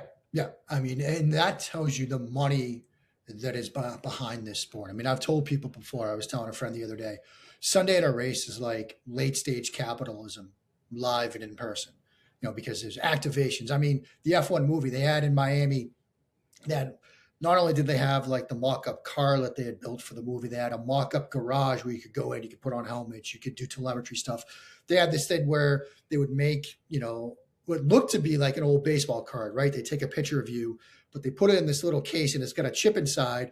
You hold that next to your phone and boom, iTunes opens with the Apple F1 movie soundtrack. Like, I've got that upstairs. It was one of the coolest things ever, right? I just hold it to my phone and suddenly, boom, you know, there's the F1 soundtrack. There's Hans Zimmer. I mean, there's so much money behind this sport. And the fact that they're going to have a Super Bowl ad at that price and they believe that it's worth it and necessary to do tells you all you need to know about where the sport believes it's headed and where Cadillac believes they are headed. Which players or coaches or anyone attached to these two Super Bowl teams do you think would be most willing to get behind the wheel of a Formula One car? Man, that's a good one. And I think I'm just Googling something quickly because I do think I have an answer that makes the most sense, but I just want to make sure. Because I do believe that Marcus Jones is a pilot. For some reason, that's sticking in my head. Marcus Jones, Patriots cornerback. That seems to make a good deal of sense if you're willing to, you know, climb into the cockpit of a plane. Or maybe not. Maybe I was making. I know somebody on the Patriots used to be a pilot. If it's not Marcus Jones, I'm on a worry because that man has no fear, and that's one of the things as a Formula One driver that you have to have is absolutely no fear. And I'll tell a story here. I remember Miami in 24. I was interviewing Jack Doohan, who was at a time a reserve driver at Alpine. He was one of their drivers when the year began last year and then got demoted. He just signed as a reserve at Haas. I had a sit-down lunch, half-hour one-on-one interview with him. And I asked him, Kyle, what I thought was going to be an absolute throwaway question, something fun, something that will be clicky, because Alpine's got a lot of famous athlete investors these past couple of years. Patrick Mahomes, Travis Kelce, Rory McIlroy, Michael B. Jordan. And I'm like, look, who's the new investor you were most excited to meet when you got to meet them? I figured he'd say like Patrick Mahomes. I could write up a story, pass it off to our chief site. It'll do huge numbers. And he said, Anthony Joshua, the former heavyweight boxer. So I asked him why. He's like, look, he gets in the ring and he knows deep down, one punch and it's over. Lights out. That's it. He's dead. We have to have that too. We have to go into a corner accepting that we might die. And I choked. I literally choked on what I was eating. But that's the mentality that you have to have. You have to have absolutely no fear. Montewari plays with no fear. I mean, absolutely no fear when that guy runs the alley, run fits, all of that stuff. So that might be the better answer here is Montewari. Yeah, that would be fascinating to watch him try to squeeze into a car in a literal sense. Well, that too. I mean, like, this is a big athlete. You know, walking around a paddock and see these guys up close to person. Look, I'm 5'9", 175, and I'm pretty big by the Formula One standards, but walking around an NFL locker room is a much different story. Oh yeah. These are a couple of the fun, Super Bowl, props that come around. And I think it's one of the most fascinating ones do we get the over 2 players to throw a pass this Super Bowl? Yeah. It would not surprise me at all to see Josh McDaniel dial up something like that. So I think we'll get at least 3. Do both teams do it? Maybe. But Josh McDaniels is going to have something like that in the bag for Sunday. Yeah, that's always a fun one because when it hits, it's just like last year, Kenny Pickett comes in of all players to be the guy. You know, the Eagles are playing backups in the Super Bowl, and it's like, oh, Kenny Pickett threw one pass. There it goes.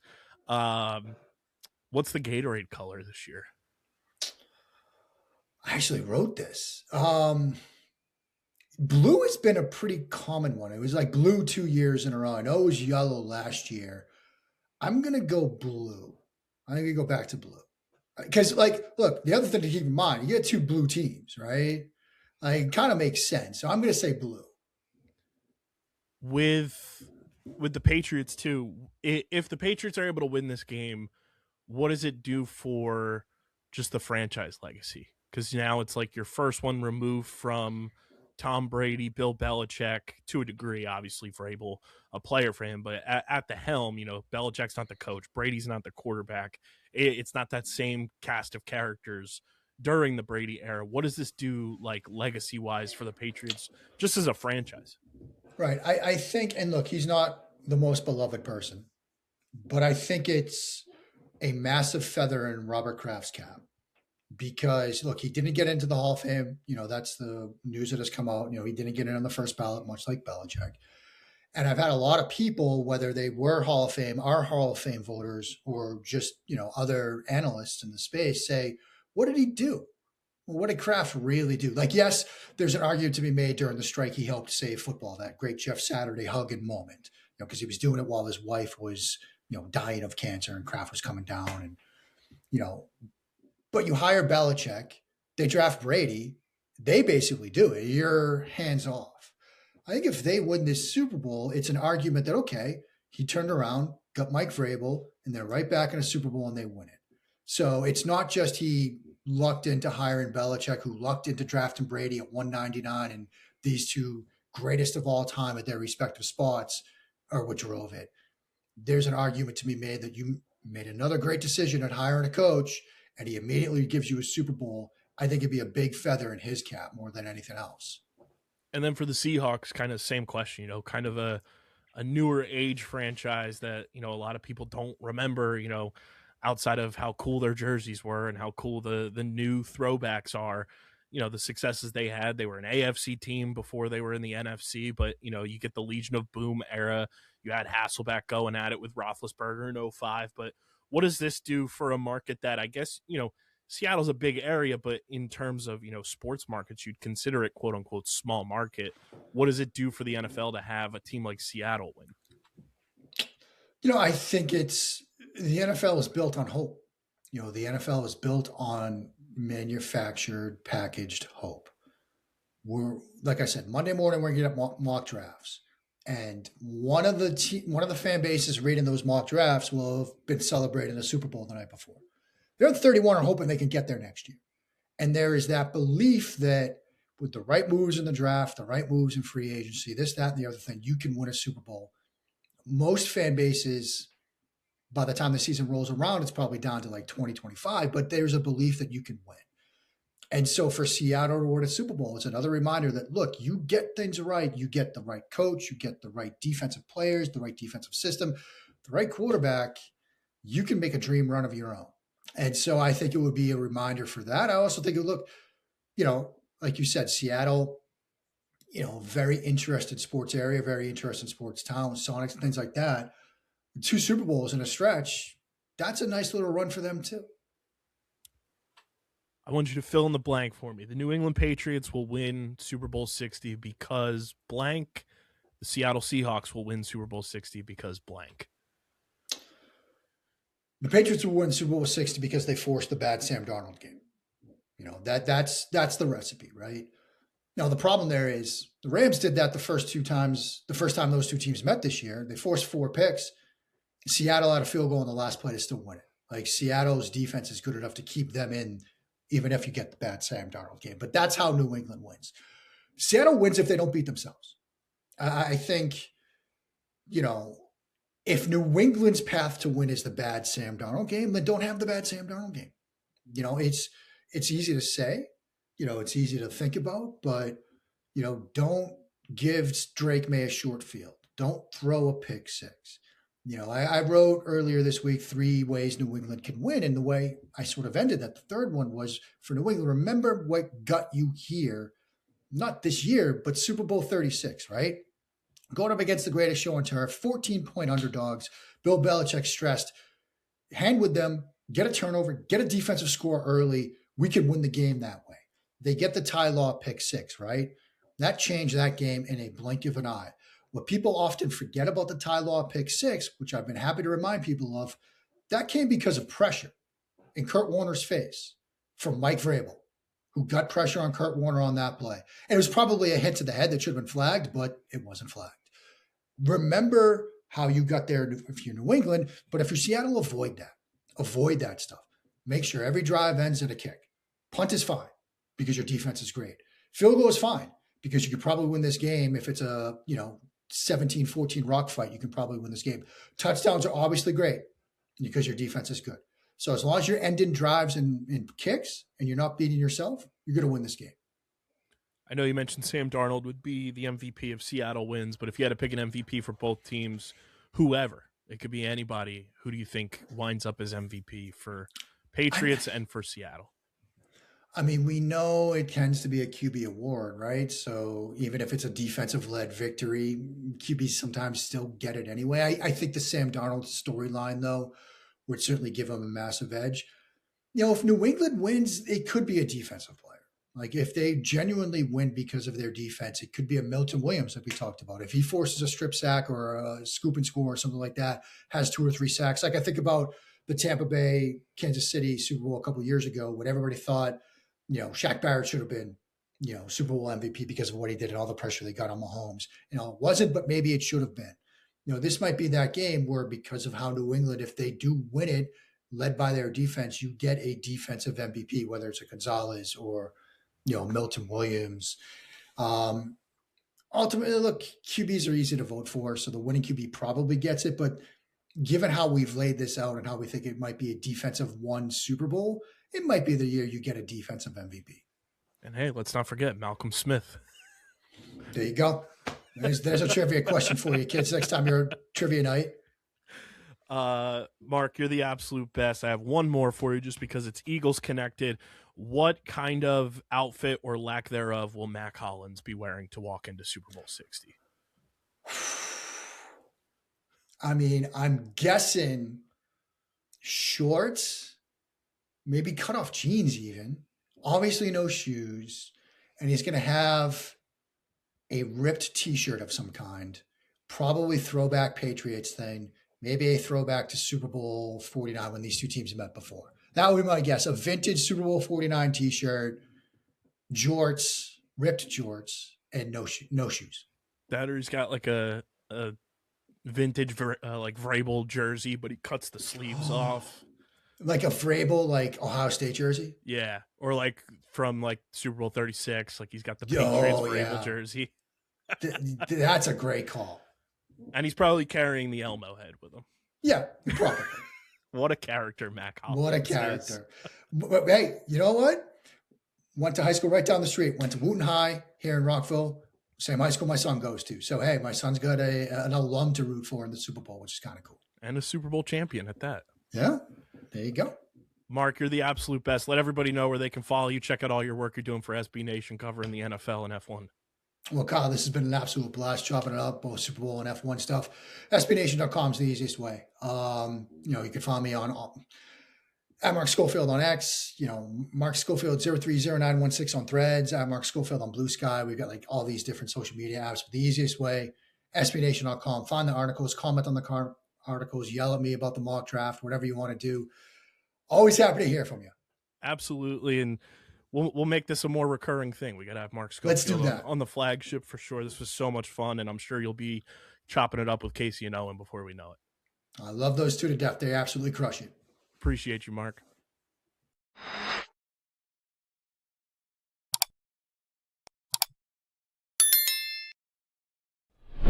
The Vineland Municipal Utilities is committed to helping your business succeed. As a community-owned utility, our focus is on service, not profit. From site planning to powering your operations, we can help you achieve your strategic goals. Whether it's a customized cost analysis of your usage needs, engineering support to ensure a smooth interconnection, or offering lower rates than neighboring utilities, we want to be your partner in creating an environment for long-term success. Vineland, New Jersey, where it's always growing season.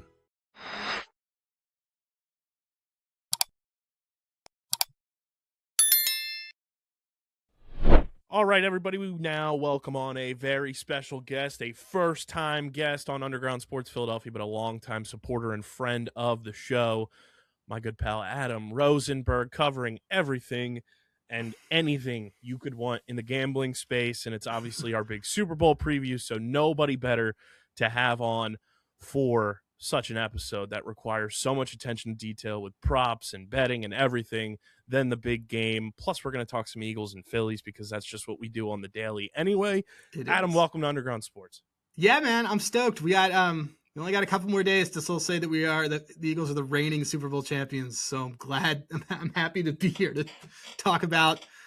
I don't know. I'd argue one of those franchises is one that we just don't like. I don't know. I don't think we have an opinion on Seattle. Well, Seattle knocked us out. That the Josh McCown game where he tore his hip because Wentz got hurt. Clowney should have been called for a penalty, everything like that. Clowney should have been excommunicated from the league. Yeah. That team also had no business making the playoffs, to be clear.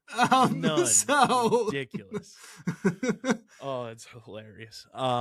Big game though on the horizon. We'll start with some Super Bowl chatter. What are you liking? What are you seeing when it comes to, the board and everything with this matchup that I feel like is going to be very defensive heavy? It's been hard for me to look. Last year it was very easy to get excited, obviously. And so this is the extremes. It's really hard for me to get excited about this Super Bowl. Also, I live in Massachusetts and my wife is from here, so she's just amped. Like the day after we lost to the Niners, both my kids showed up in Drake May jerseys. Like literally, like the body wasn't even cold. Like they just and suddenly, like my son is walking around just saying Drake May, and I'm like, all right, fine. So it's just that whole thing is hilarious. It's been hard also just to watch this because I'd be more excited if I knew if it wasn't obvious, like Drake May's hurt. Like if you not. They said he practiced in full, but he's clearly hurt. Like your first Super Bowl and you aren't taking reps the week before, it's a little concerning. And the Seattle team plays a really smart style of football. They're kind of what the Ravens, I think, were supposed to be. Mm-hmm. But obviously, like Lamar is a little bit more, you could argue, more dynamic than, I think certainly argue that he's more dynamic than Sam Darnold. But, this defense is nasty. And the Patriots defense is pretty nasty. And so I found myself with a card full of unders and a lot of running back catches. And I do think Seattle wins. It feels chalky and I'm not really trying to be sharp on anything. I think I have more punting props than I thought I would have. But for me, I'm also like shifting my brain mode into baseball. And so that's fine. I think this will be, I just don't know if this is going to be as fun of a game as I was hoping.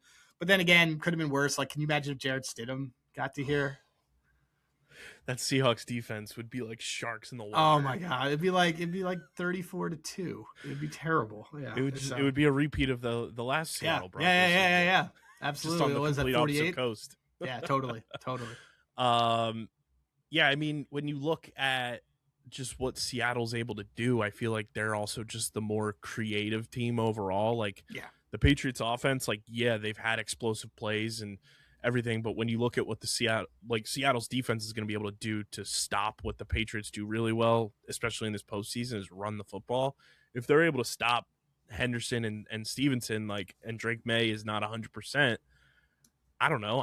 I'm not really all in on Kayshon Boutte and Stephon Diggs with off the field issues looming over his head as well, to be the guys that are going to step up versus what we've seen Sam Darnold do and the way the Seahawks offensive line has protected him versus what the Patriots offensive line has done to lack thereof protect Drake May. Yeah, like Will Campbell went from doing really well to like he's like a liability now. And I mean, and Drake May is like it's so funny. I looked the other day at the MVP odds.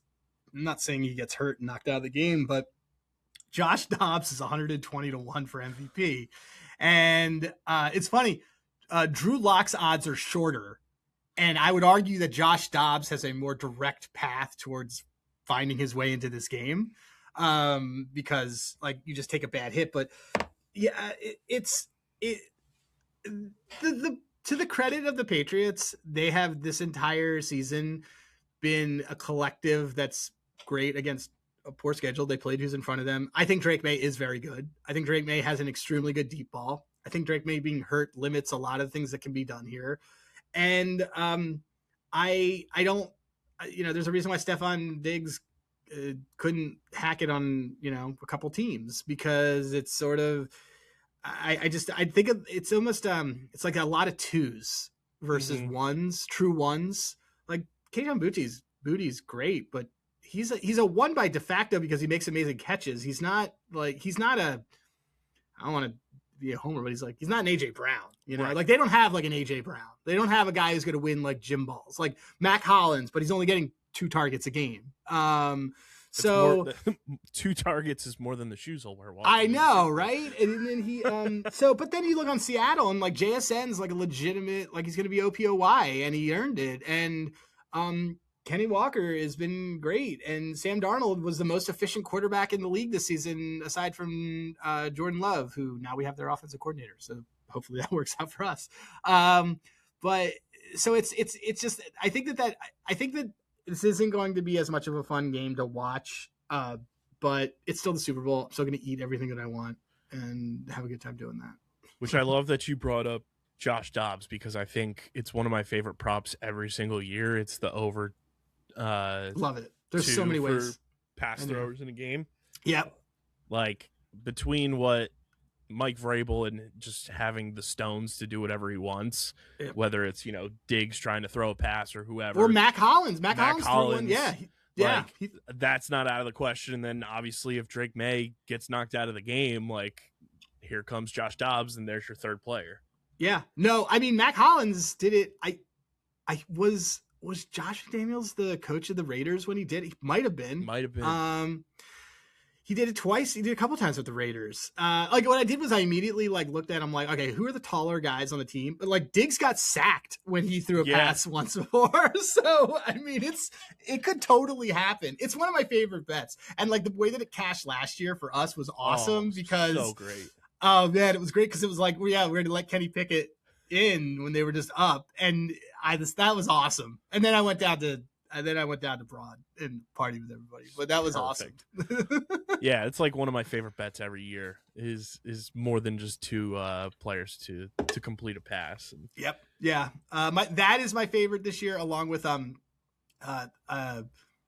total touchbacks under 3.5, which is so, and total punts over 7.5, so that you're just like, I got this. This is live all game, man. So, which with the punts and everything, it also like one of my favorite things because of the way both these teams, special teams wise, play.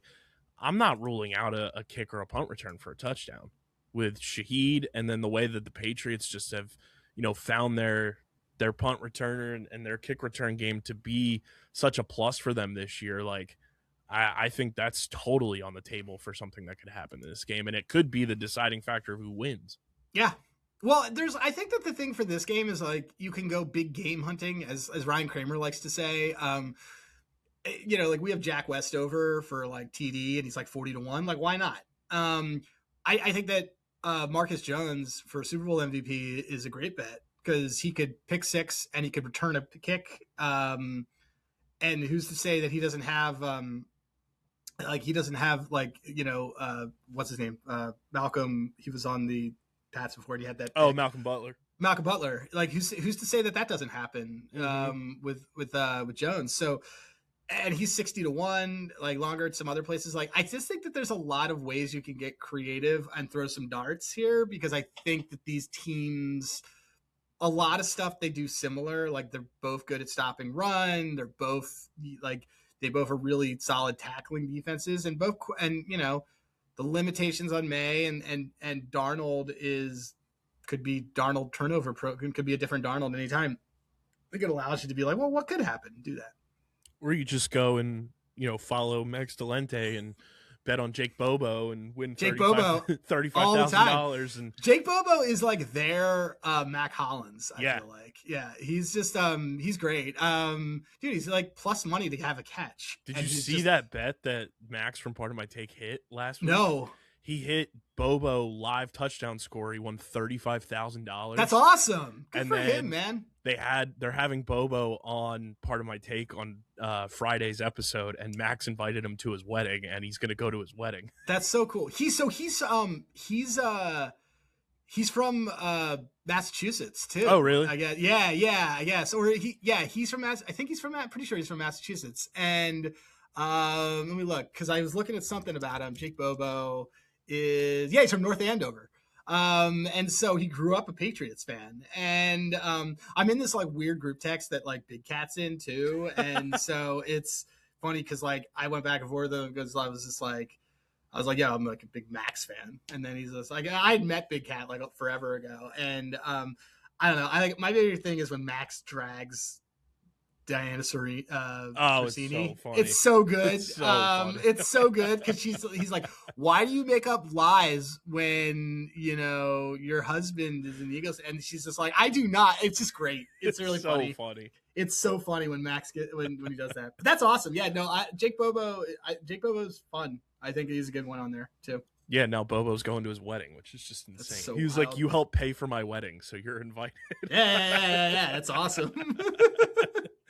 I think, with a Super Bowl like this too, it is one of those that the matchup to the common fan and like the just, casual fan, it's kind of boring. There's not a lot of like hype to it, especially because these are two very defensive minded teams. And we've seen the Patriots play in a low scoring defensive Super Bowl, right after a high stakes Eagles Super Bowl.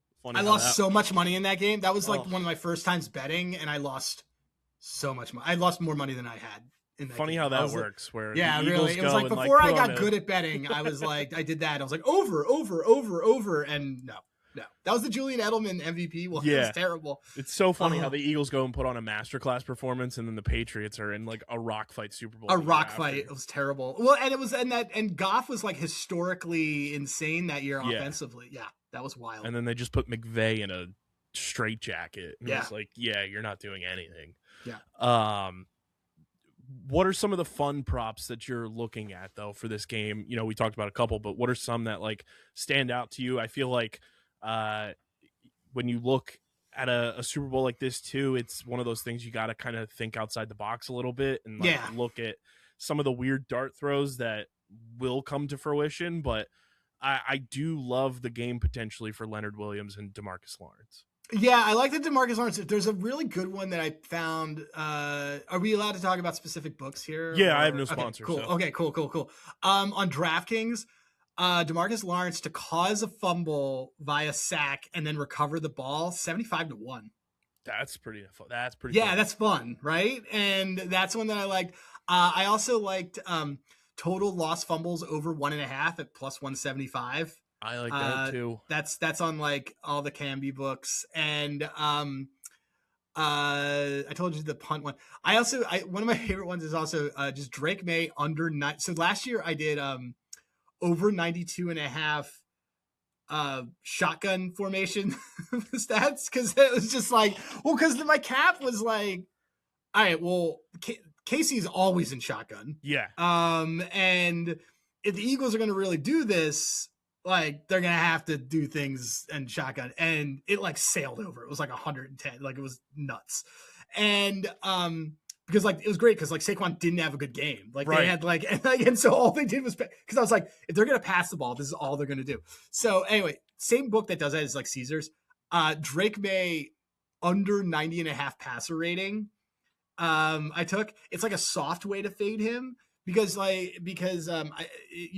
your passer rating takes a massive dive if you give up turnovers or get sacked or have a fumble, and he does that. And if you are other than Matthew Stafford, only one quarterback has gone over 90 against the Seahawks since week 7, and it was Cam Ward, and he went over by a half a point. So I love this play. That's one of my favorite ones that I have on there. And like I said, I had like the touchbacks play and some stuff like that. And I think the running backs for receiving yards, I think like race to 20, race to 40 for those guys. Those are like 20-1. Last year, it just stinks because like last year I just annihilated that Super Bowl because I had both Xavier Worthy to lead the game in receiving, but then I had alt longest catches for Devonta Smith, and he caught the dagger. Right. And like, that was like 5 units, like bang right there. And then on the last play of the game, Xavier Worthy catches that one. Right. And he took over Dallas Goedert for playoff leader. And that was 65-1. I was like, yo, drinks are absolutely on me. It absolutely like funded like all my baseball. It was a monster Super Bowl for that. That's and I had like all the incredible. Eagles alts. I had Eagles by 17, Eagles by 9. Right. I had everything for that. That's one. incredible. Yeah, it was great. That was a lot of fun. What do you know, you're obviously tapped in so much with like the gambling space and everything, but when it comes to like Super Bowl props, you know, everyone looks at coin flips and Gatorade and everything. What do you make of those props in general, just as like advice on, you know, betting on those types of props? Well, don't ever bet the coin flip. Unless you're getting even odds, don't, because you're getting your fundamentally, factually, you are getting bad odds. If you have to pay anything other than even money, like that even money, it should always be even money. Doesn't matter if it's hit 10 times in a row. It still has a 50% chance of happening every single time. That is like the most important gambling advice I could ever give anyone, is that a coin flipping does not have a higher probability simply because it's done this. It doesn't have anything to do with it. So I've never done the novelty ones. I have a lot of friends that do the like cross sport stuff, and I don't really do like more like Jason Tatum to have more rebounds. And there's like, sure. Generally speaking, unders are always going to be more profitable for stuff.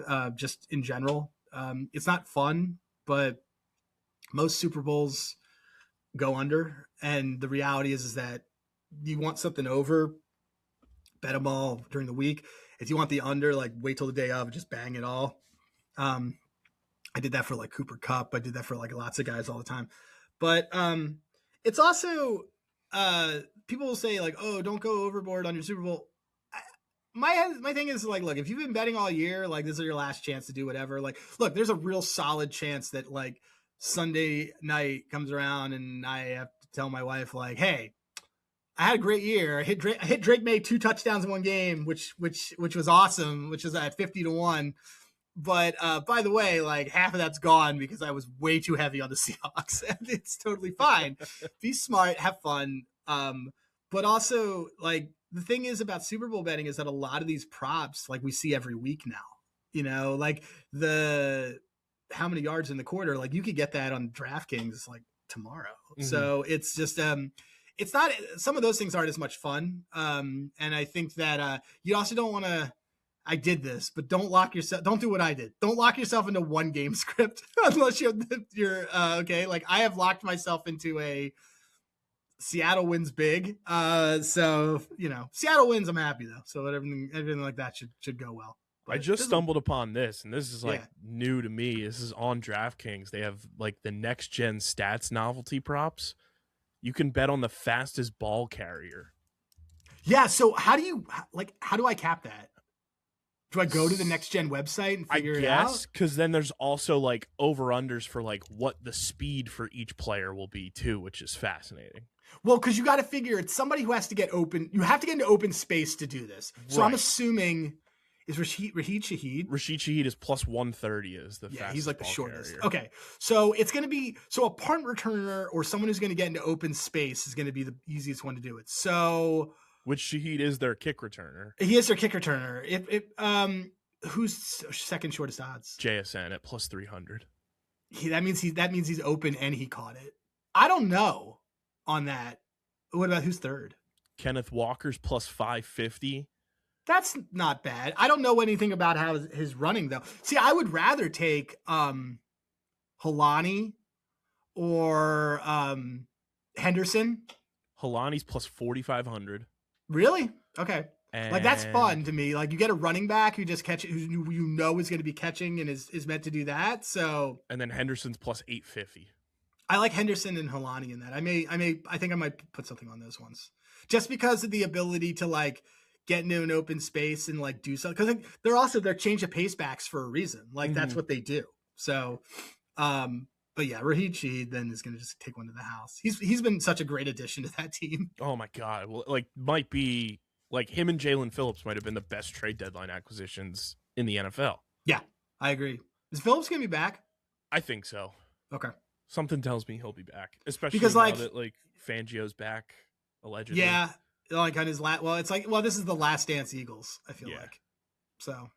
Not that that's a bad thing. We've won 2 Super Bowls with 2 different coaches, 2 different quarterbacks, like in a 5-year span. Like fine, but it feels like they're gonna. I mean, this feels like it's gonna change. Like because the Mannion hire is a great hire. Here's the thing. There's a lot of this bad vibe stuff that you and I mentioned right before we got on here. And, no one wants that Eagles job. That wasn't what was happening from my understanding. My understanding, it was that they said, no, we want someone who can be here for more than 1 year. Right. And it's like everyone was like, oh, I want the Eagles to cast a wide net. And then when they do that, they're like, oh, nobody wants the job. No, they don't want that. It's not that they don't want the job. It's that Dable was like, no, I want to be a head coach. Right. And like McDaniel's like, I want to be a head coach. Like Mannion wants to be a head coach, but he's bringing his QB guy with him. So it's like, there's continuity. Like there is a contingency plan. So if your offensive coordinator is so good that they are getting hired away from you after the season, things probably went very well. Mm-hmm. And so if that happens, I'm sure we're going to be okay with it. So that being said, I got the spam calls in the middle of the day.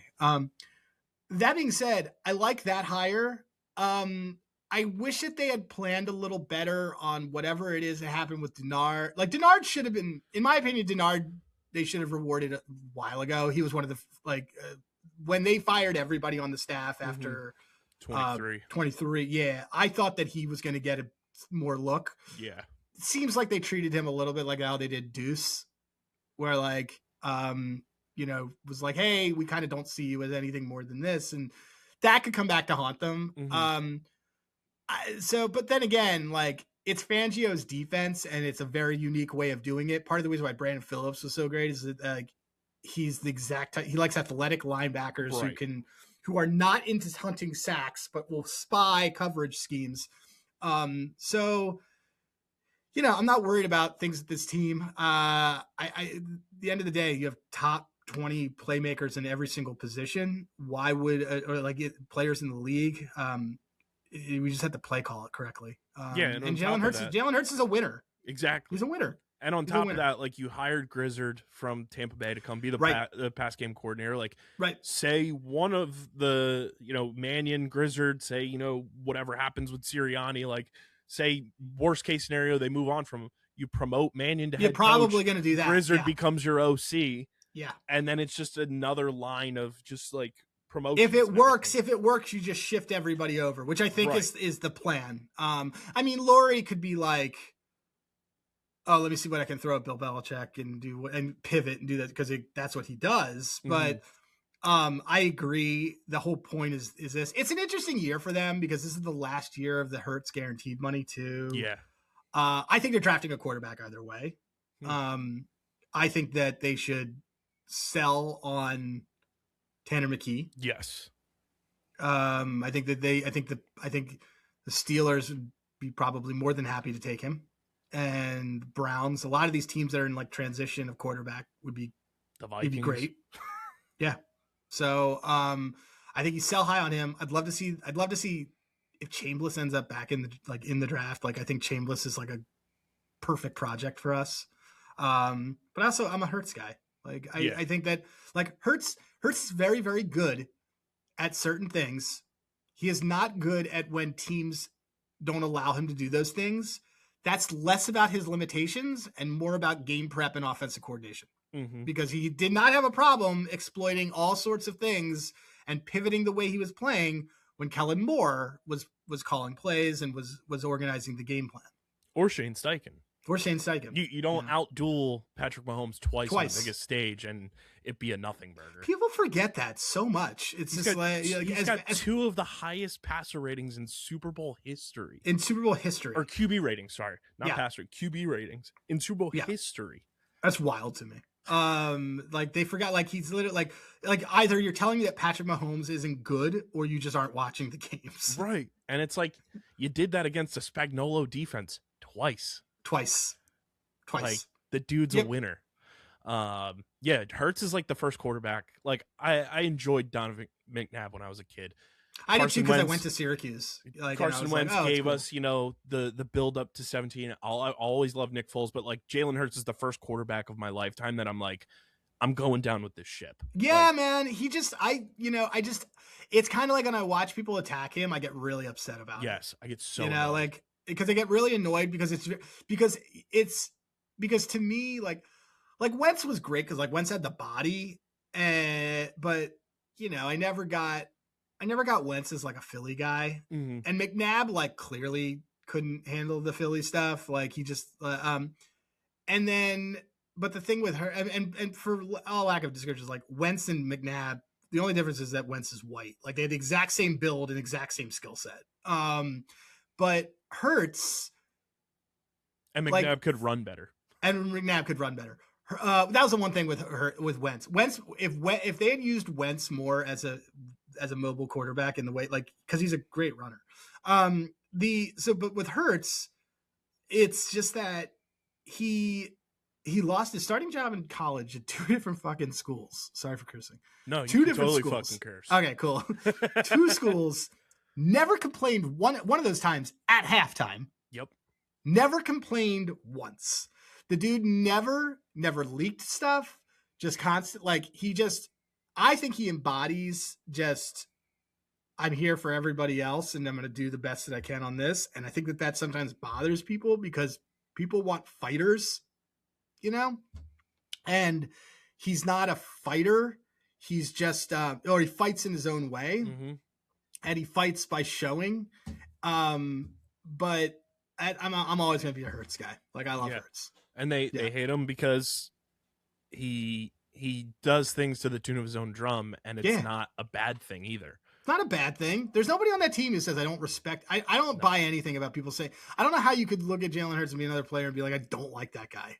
Yeah, which is why I don't buy any of the AJ I don't buy any stuff. of it. Yeah. Which you and I have been like in lockstep on that from the beginning. Like what is this? Yeah. It makes like no ESP sense. Like counting his misses in practice and saying, oh, AJ Brown looked at him weird. I don't think that they don't get along. I think AJ Brown is super competitive and this probably is no longer, I think this is probably not the best fit for him anymore. And that's fine. And you could do whatever it is, but I don't buy that. Like I've watched T.O., like I've watched a real wide receiver not get along with people on his team. Like that was real. We're going to watch Stephon Diggs in the Super Bowl. Who had a falling out with multiple quarterbacks. Like that's, I agree. And I brought this up. We had Mark Schofield on this episode too. And like, he doubled down on what I said. Like it kind of like got glossed over after the Super Bowl last year. AJ went on a podcast and talked about how every day in the offseason he had to get his knees drained because of like knee issues. And we know he had the double knee surgery when he was in Tennessee. It's like, he knows he's on borrowed time. Yeah. And as soon as things started like going the way that they did this year, he realized this was going to be a lost season and and like that's borrowed time that he's missing out on now to go win another championship. Yeah, I agree. No, I completely agree. I mean, he had critical drops, but I'll also argue that those were like he had 90% of the play call. Like he's used incorrectly. Mm-hmm. He's a gym ball guy. Like don't use him on the outside, man. Like use him on that inside, use him on the inside because he is going to get like any contested catch he is going to get. Yep. Use Devonta on the outside and let him burn people. Exactly. It just never made sense to me on these hitches. It was, and seeing the amount of hitch routes that the Eagles ran versus what the Packers ran, I was just like, this is an improvement already by hiring Manning. Yeah. No, it was like cut in half. I agree. What do you think about getting back to the Super Bowl with, just the Seahawks offense? And I think they're such a well-oiled machine. and them going toe to toe with the Patriots defense, which like they've caught fire, as the season went on. But when you look at like Seattle's defense, we know what they do really well. I don't particularly know what the Patriots defense does really. Like they're a jack of all trades defense, but nothing really stands out to me that they master really one thing. They've just like gotten hot, as the season went on. And, you can talk about the schedule too. Like they had a generationally easy schedule this year, but what do you make of like what the Seahawks are going to be able to do against the Patriots defense with, all the playmakers they have, from Kenneth Walker to JSN, Cooper Kupp, Bobo, all of them? Yeah. I mean, like their linebackers are all beaten up. I think Gonzo is obviously great.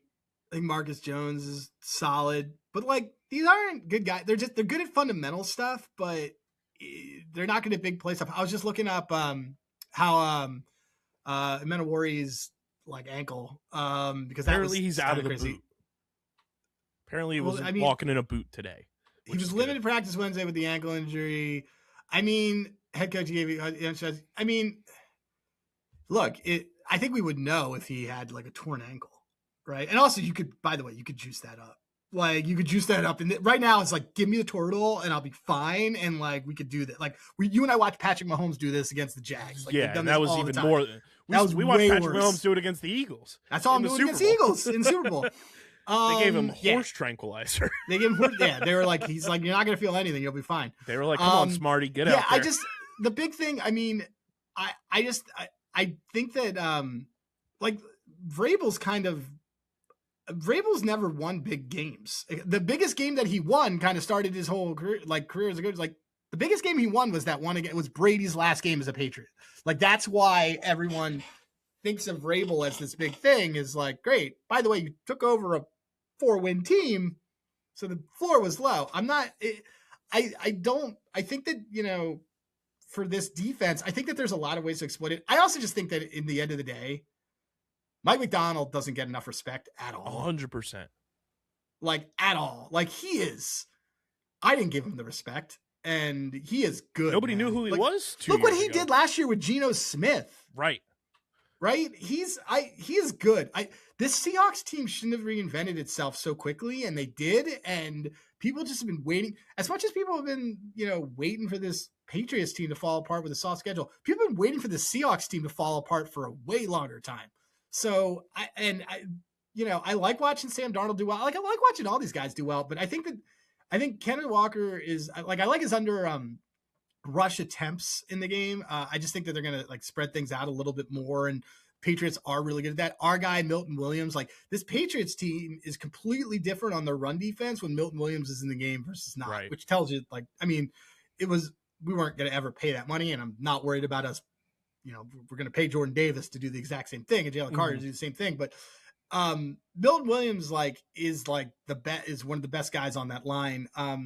So I do think though that they're going to just fine. They're going to pop him to the outside and do some things like that. So, we'll see kind of how that goes down. It's why I don't like the over. I like under on this stuff. There's a lot of props I have that are correlated to that. Like Sam Darnold under completions, because he doesn't go over it unless the game flies over 50 points. So, here's to a slog, I guess. Yeah. I mean, Seattle's still at -4.5, which I think is kind of where it's hovered. It's very weird that it hasn't moved, but I also tell myself that this is the Super Bowl. It's pretty public on both sides. So like that stuff doesn't matter, but this line like moved and then it hasn't done anything. And so I'm just let me look across the board if anybody has kind of moved anything on this. I don't know if any, like I saw on, let's see, let's get this game up. So the NFL, I'm looking at it. Shout out to Odds Logic. Yeah. 4.5, 5 bet on, wow. Whoa, wait a minute. Moving to 5 at Superbook, moving to 5 at South Point. Moving to 5 at Pinnacle. Yeah. So this is, people say, oh, well, dogs are on this great streak. Well, every Super Bowl game is an individual one-game variance. So I don't care about any of that. 5 on a bunch of books I haven't heard of. A lot of the sharp books, 5.5 on Profit X. So everywhere that's kind of wild. The fact that it moved to 5 on Bet Online is kind of crazy. So.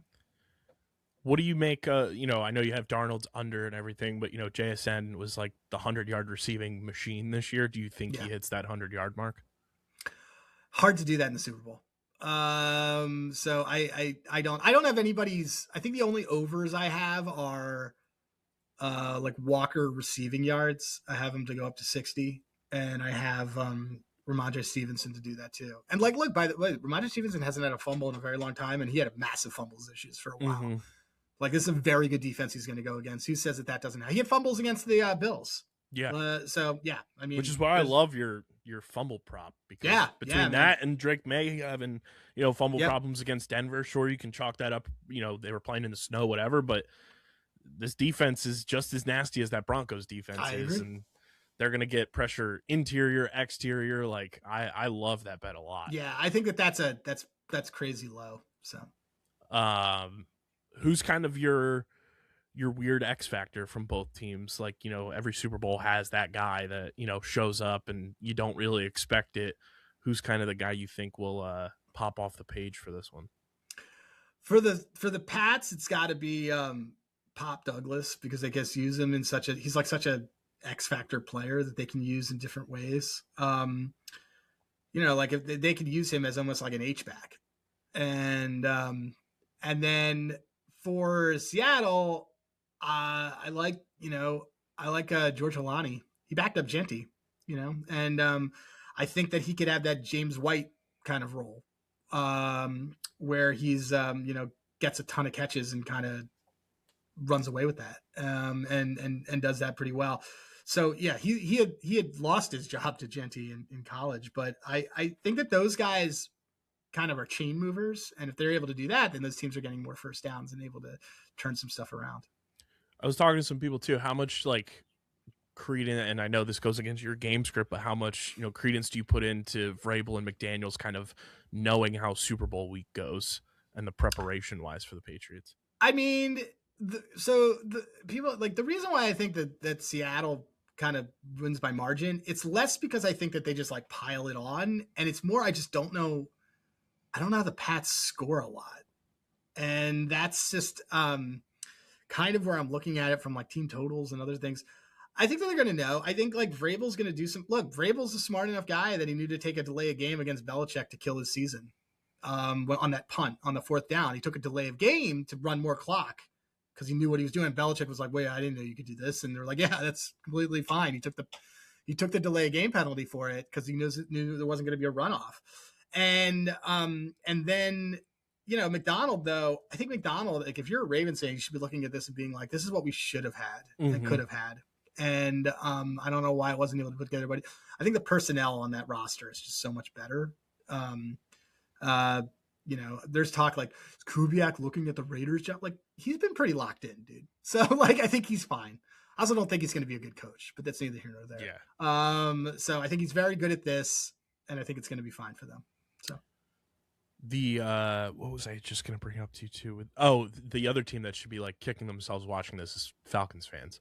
Yeah, they interviewed both Vrabel and McDonald and hired Raheem Morris. I don't know how people. I mean, ultimately, look, Vrabel wasn't hired that first time because Kraft wouldn't pay him, and then it was I'll pay you because this was a disaster. Mm-hmm.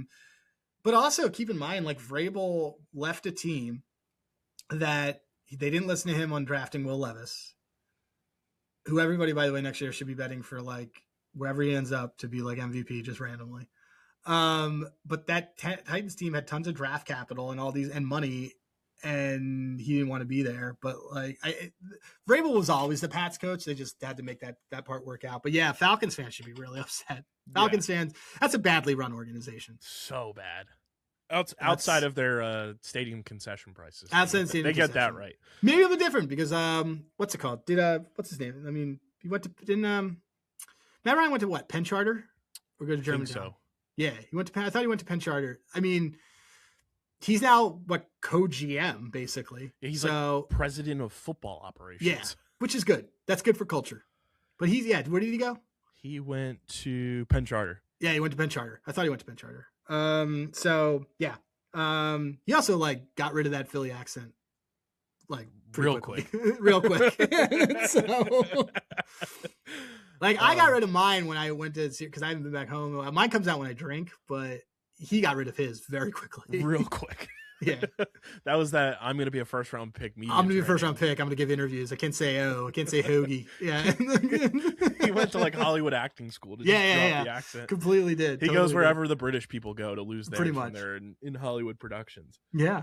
I figured this would be fun. We build a parlay for let's do it. the show. What are some things that stand out to you in terms of piecing together a good parlay for this game? Okay, well, let's go with I think like running back stuff is going to be fun. Running back and tight end stuff is fun for me. So what do we want to do? 3 legs? Yeah, let's do 3. Okay. So let's do Kenneth Walker over 20.5 receiving yards. I like that. And what else? What do you want? Let's and then we should see. pick somebody to do a TD. Where is Kenneth Walker? Over 20.5. He's over it in 3 last week. He's just been a monster. Yeah. And like without Charbonnet like in the way either. He just takes all of it. He's also in a walk year. Like they're gonna just be like, here you go. Yeah.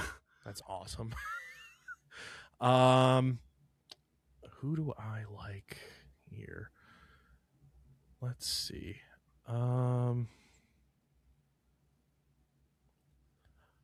mean, I feel like you're gonna like this. I mean, Halani like has averaged 6.4 yards per game rushing. I love it. You can get 10 plus at minus 133. Do it. Do you want it, or you want to go an alt? You want to do an alt with him? Yeah, we can do an alt. Do it. Do what's 15? 15 plus is plus 135. I like that. I like that one. That's not bad.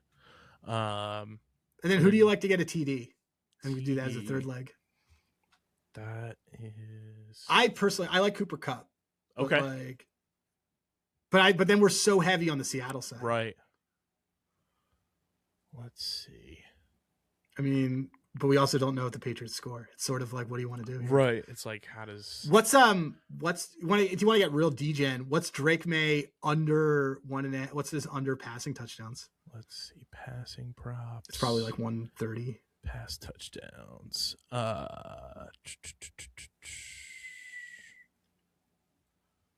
So 1 plus is minus 444 on draft. So for him, so wait, what's under 1.5 is what? So at 1 plus is like what it's showing me here. Oh, it won't give you an over under? No. Unless I go here, let me.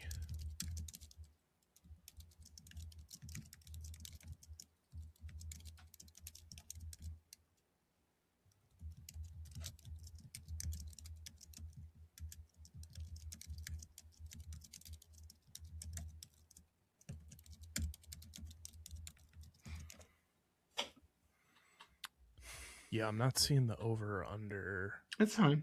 Well, then, do you want to do? Well, hey, how about this? How about Mac Hollins? Ooh, I like his over receiving yards. I dig that.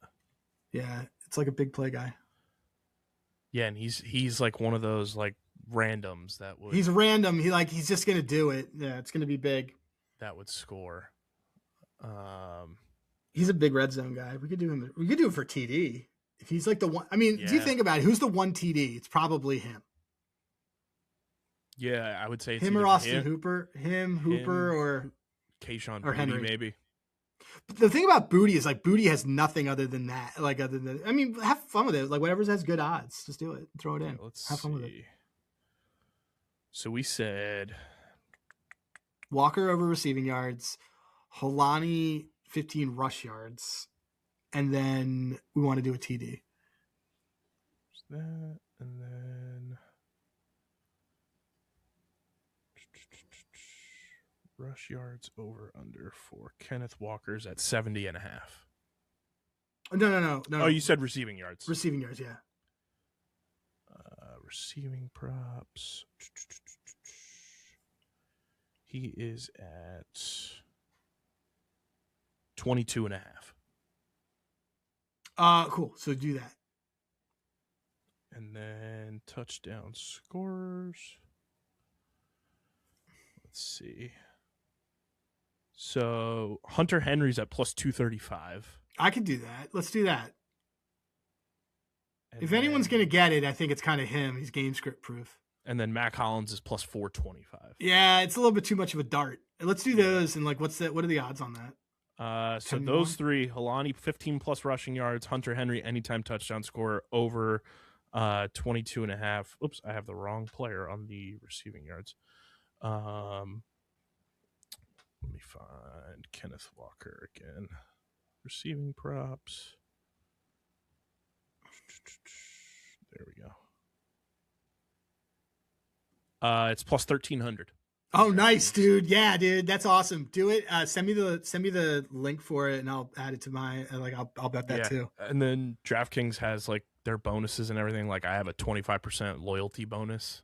I would use that. Use that for like a short. Use that for somebody. Use that for like Kenneth Walker TD or something like that. Like something like short. You want to use that for shorter. They have a 30% profit boost for a 2+ leg Super Bowl parlay. That one I would do. I would keep it to 2 legs. I would just do a TD on both sides. But for this 13-1 for this is great. This is a good dart. Yeah, this is fun. I don't hate that at all. No, I like it. I like it a lot. So there it is, the official Super Bowl 60 parlay. Check the odds too everywhere. This is just on DraftKings, but yeah. George Alani 15 plus rushing yards, Kenneth Walker over 22.5 receiving yards, Hunter Henry anytime touchdown scorer. I love it. The game script is that'll be Seattle winning 31-7. 100%. Or even better, 38-7 to fill our 38-7. Yeah. That'd be great. Stoutland's out. Yeah. With the Eagles. I think it sucks, but I also think it's like one of those things that everyone was like, oh, this team needs change. And then when you get change, no one's happy with it. He was a Chip Kelly hire. Yeah. I mean, like he was like, you want to talk about how long he's been here? Over a decade. As an O-line coach, no less. As an O-line coach. It's fine. The thing is, and this is what I was about to say before we jumped on. I said we want to do it on here. I wasn't really impressed with our O-line the entire season. I thought everybody played worse than they did the year before. And I thought Cam Jurgens was unplayable. Whether it was because he's hurt or not, he was unplayable. And Tyler Steen has not developed, and he was supposed to. And Fred Johnson, who they then had to overpay to reacquire, they all looked bad. Every single person looked bad. And Lane, I think Lane's probably going to retire soon, or he probably should. I never thought, but like everybody on that O-line took a step back. And the number, like I said, I don't know if I said it to you, I said it to somebody, but people want to blame Patullo. You can blame Patullo, but blame AJ Brown. But in my opinion, the worst player on the Eagles this entire season was Cam Jurgens. Mm-hmm. And it had a crippling effect on Saquon, on the rush offense, and on everything else, because you could not buy play action when your running back cannot make space, who is an elite running back of making space. So it's okay. I love Stoutland and respect him. Remember we traded CJGJ for what's his name on the Texans, and like we cut him. Didn't even make the roster. Yeah. That was a dumb trade. Yeah. I mean, I'm not a CJGJ guy, and that's fine, but like it was and obviously no one other team is either. So like I don't feel whatever on it, but like we couldn't do that. Like this guy couldn't figure out Chance Warmack, like, or whatever ago. Like this is like there's as I love Stoutland, and that's great, but Matt Pryor stunk. Yeah, Matt Pryor was terrible. Matt Pryor, which we knew when we drafted him. We knew when we drafted him the first time. But he's we had no swing tackle. Nope. And like Cam Jurgens and Landon Dickinson was hurt, and so was Jurgens like a little bit. But they rushed themselves back. They rushed themselves back. Like I don't think Dickinson should have rushed himself back in that beginning. No. He should have just waited. Especially with the injuries he's had dating back to college. Like, just get healthy, dude. Yeah, I think and then that affected Mailata because there was no like consistency next to him. Yep, it's all about reps on O-line. Yeah, Jurgens was bad, and it's comical that he was a Pro Bowler. Was he really? Yep. Then Pro Bowl is fake. I didn't realize so that. over. Yeah, Cam Jurgens. I mean, I'm hoping all these guys come back next year and it's better because they've had time off. But like Cam Jurgens was unplayable. Yeah, Tyler Steen, like I think it was the Chargers game, and I'm watching, and he's I was like, at that game. he's standing up like perpendicular, like the "Mom, I just threw up" kid, looking back at Jalen Hurts to see what the snap count is going to be. Gets down, and then he winds up like Sandy Koufax to tap Cam Jurgens on his ass to hike the ball, and I'm like, who is coaching that? Yeah, who's coaching this? Yeah, Like, I've never seen that from any offensive line. he looks lost all the time. So bad, dude. I remember last year, I don't know if you know Matt Pollock. He's been on how much is he's a buddy of mine. Yeah. So he said when Dickinson came, when like Jurgens came in and he was like had nerve damage, he just hurt, and like I got a text from Matt saying Tyler Steen must be awful. Like last year in the playoffs, the fact that they were like, we have to do this, like, is like he must be really bad, and he's really bad, turns out. And it's insane that losing Mekhi Becton just like crumbled the offensive line, which it shouldn't have, because he was fine, but like he's not like there. People are like, oh, reacquire him. Why? Just draft. Just honestly, like what you need to do is I would probably trade up to get a premier O lineman, and I would use, like, they have a ton of picks this year, and then I would probably trade to get into this. I would go OL. I would go OL. Take some, like, because like a lot of these, like that's what I would do. I would get us some big SEC and Big 12 beefy boys in there. Yeah, they'll probably go OL safety if I had to guess. Yeah, or corner. OL, always, you can never have too many D-backs. So yeah, OL DB is probably the way to go. And then you wait, and then you go probably tight end. Mm-hmm. And then you can go O-line with the other guys, with your swing guys. But you need a premier O-line guy to draft, because like Lane's pretty much done. Which I'm going to be because I think that's the bigger question mark with Stoutland being gone, is like how they approach drafting and developing offensive line.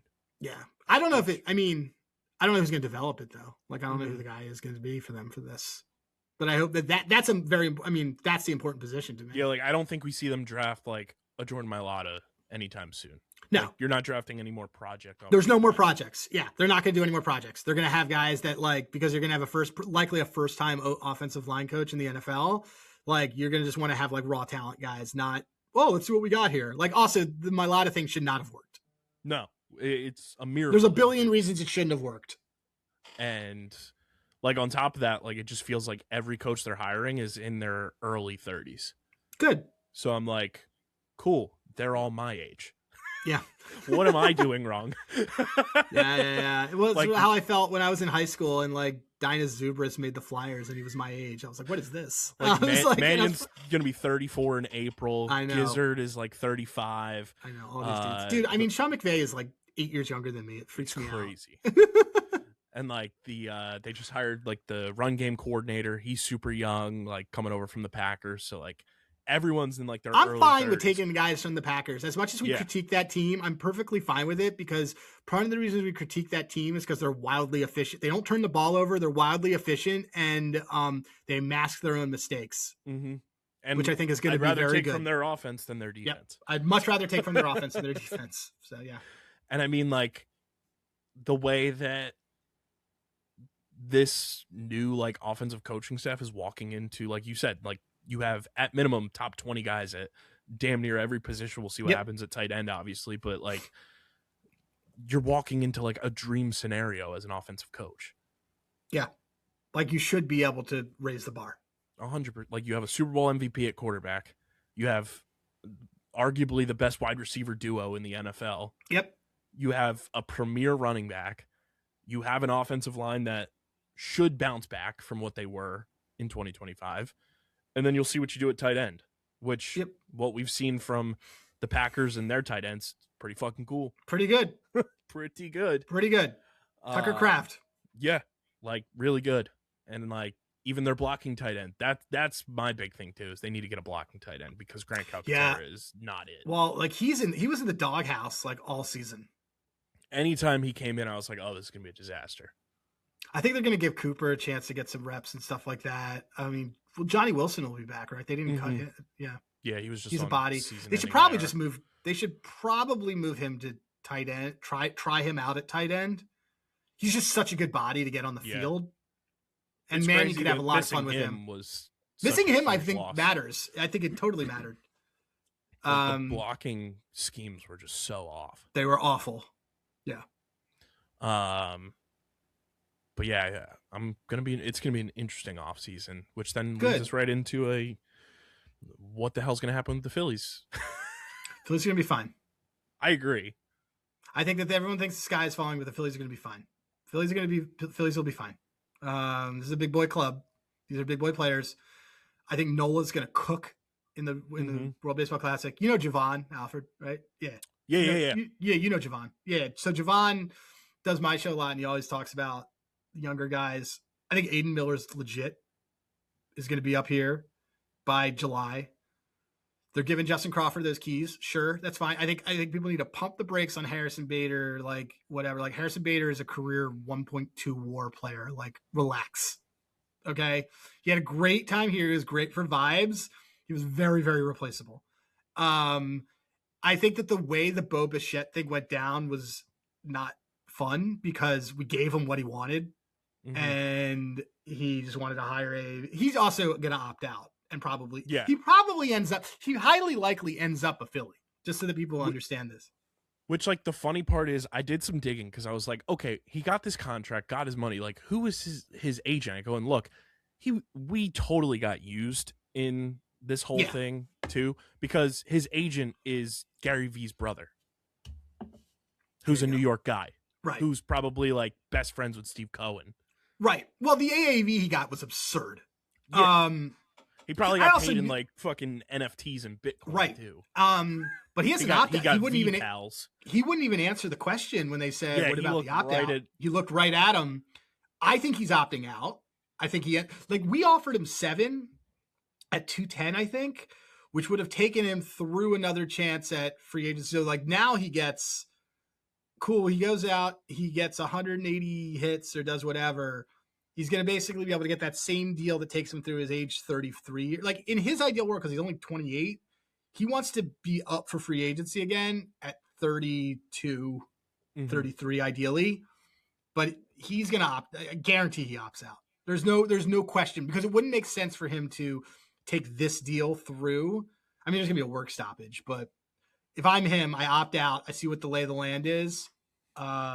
Take advantage of whatever the new CBA looks like and do that if I'm him. Well, he's going to opt out, and then when he does, the Mets will, in essence, have paid $95 million for 1 year of Bo Bichette. For 1 year. Like, the Phillies were never doing that. I mean, you want to talk about disrespect?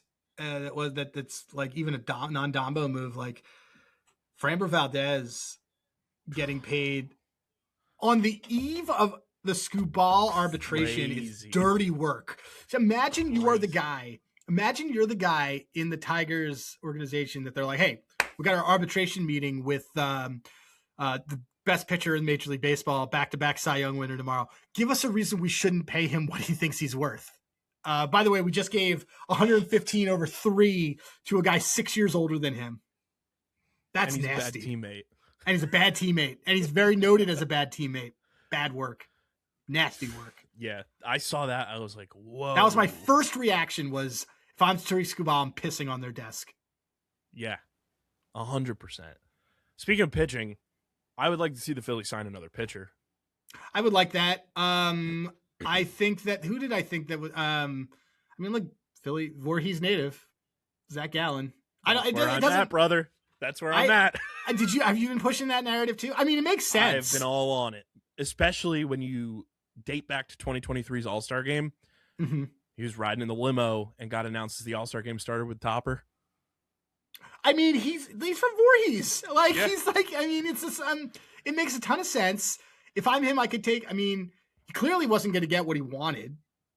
Give him a 1 year. I think the only thing holding up is he got the qualifying offer. I think that's the only thing holding him up. So what was the qualifying offer? I want to say it was like $22 million. Okay. So that's probably going to be a little bit much for them unless they get him on a 2. But let me just see something. I want to see. It was 22.05. agents MLB available. Because I'm of the belief too, like I think he's a good fit. he's a great fit. He's local, so like he's marketable for the team. But then on top of that, like from a baseball perspective wise, like you lost Ranger Suarez, which is a bummer.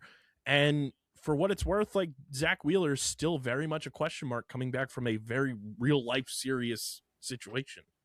I think so. Here's my take on, I've been doing obviously on like Dad's Bet Baseball. I've been doing all my team previews, and I did give out. So for Cy Young, I like Brad Woodruff. I also think everyone should wait and see what happens with Wheeler, because Wheeler's odds are really short. Mm-hmm. Because he has, if you look at his metrics, by the way, he was better than he's fantastic. If he's back, wait for those things to wait for him to start the season on the IL. Mm-hmm. Buy him at 50-1, 60-1, because the moment he comes back, if he gets 25 starts and he's fine, he's going to win the Cy Young. Yep. In terms of guys that are out there that makes sense for this team, Zach Littell. Zach Littell makes a lot of sense, actually. Lucas Giolito is not a bad one either. It's interesting. I don't think that they're going to want to commit as long for him.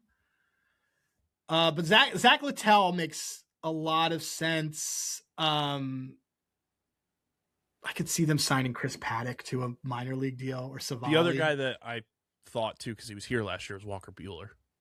Yeah, I could see that too. And him and Dombo have history too. I could see that. Like these guys that they're not going to go. Like people were like, well, Max Scherzer is like he's not going to. No. They're not going to do that. And Max Scherzer's not pitching for a team till June. Yeah. So same with Verlander. Same with Verlander. Well, Verlander's probably going to go back to the Astros if I had to guess. There's like they don't want any of these guys.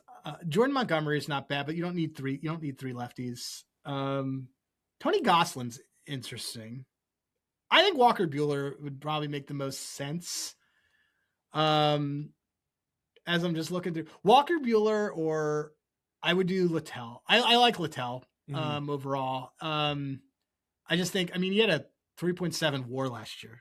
Like he's and he's a solid ground ball pitcher. He can eat some innings. They love former Rays guys too. You pair him with Cotham, who's like just the best. Yeah, like Cotham's gonna fixes everybody.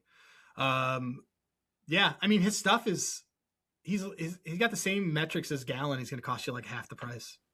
Yeah, and I mean like the only thing that worries me is just like the pitching depth is obviously took a hit, but the bullpen is improved. I think the bullpen looks great.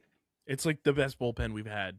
It's the best bullpen that we've had ever. Yeah, bullpen looks good. I also just like people. I don't know. Like I was talking about this also with like Nick Schlane. So I think that I think Stott ends up getting moved with Castellanos, because you can't give away Castellanos. Like you're gonna have to give somebody, and like that they want to move Trey to second and bring up Aiden and do something with like you actually have this whole like domino effect that's going to happen. But I'm not worried about this team is the thing. Schwarber is still like top 3 hitter in baseball. I like, actually, when you look at Garcia had, by the way, 75 RBIs on the worst hitting team in the majors. He's going to fit right in with those strikeouts, but he'll be fine. Plays Gold Glove defense. I don't know. I mean, the Realmuto thing is a big deal for me. Like, I think it's important because he gets all the credit to me for how this pitching staff does. Him and Cotham are like why things work. Can he hit that well? No. Like he's starting to fall off on that, but I think that it's fine. It was kind of weird the way it all went down. Yeah. Cause like nobody wanted Glady to give him what he wanted, and he had all like if Bichette signs, they probably give him like they're like, we 1 year $10 million, take it or leave it, you know. But whatever, he's gonna retire as a Philly and he's great. Like what do we got a problem with? Like that's fine to me. So you overpaid, but then it gives you kind of like a 1.5 it's stability in a position, find his replacement. Yeah, and I'm not gonna F around with a new a new catcher with Aaron Nola coming off a bounce back, Luzardo coming off a career year, Chris Sanchez coming off a Cy Young level year. Like, I'm not messing around with and Painter coming up at some point. I'm not messing around with a brand new catcher who's just learning everything. We don't need Rafael Marchand every day. We don't need Rafael Marchand. No, like, seems like a nice guy, but he's once every 12 days. Yeah, no, I agree. I do wish they. What is your take on this, just from a fandom standpoint and just overall roster construction standpoint for the Phillies? It feels like the one thing they have lacked in this run is having somebody off the bench that you can rely on. A Greg Dobbs. Outside of Edmundo Sosa, there's no real guy that this guy's pinch hitting, cool, that's gonna be a spark. It feels like they have the same player outside of Sosa coming off the bench, whether it's Johan Rojas or just whatever random utility, Weston Wilson. It feels like the same player, just with a different name. Yeah, it's a really good call out, because with this team, that's what everything that everyone's worried about with no Bo Bichette. Bo Bichette has nothing to do with the fact that none of our lineup shows up in October. That's them. That has nothing to do with Bo Bichette. No other team seems to have this problem, except for us. That's on them.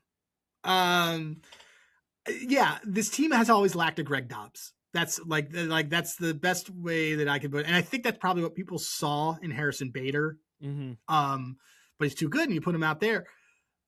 I think they're going to take a shot with Dylan Moore on that. I don't know. But this also has there's not a lot of players that I would want over guys that we have in our in our organization, in our field. I still like Brandon Marsh. I still like, Adolis. I still like, Alec Boehm. I think Alec Boehm doesn't want to be here. I think Alec Boehm just wants to be in LA, but that's fine. I still like Alec Boehm. Alec Boehm doesn't care. I wish he worked counts a little more. Because he swings at the first pitch every time, which is bad for the team. Drives me crazy. But I think he's fine. And the thing with Boehm too, it's last year, it was so evident when he was injured how much we missed his glove in the field, which I don't think anybody ever thought they would say about Alec Boehm defensively. They were he's a liability out there. He's going to be a first baseman. He played stellar defense at third base. He also batted over 280. People can get off his case, man. He had a solid year.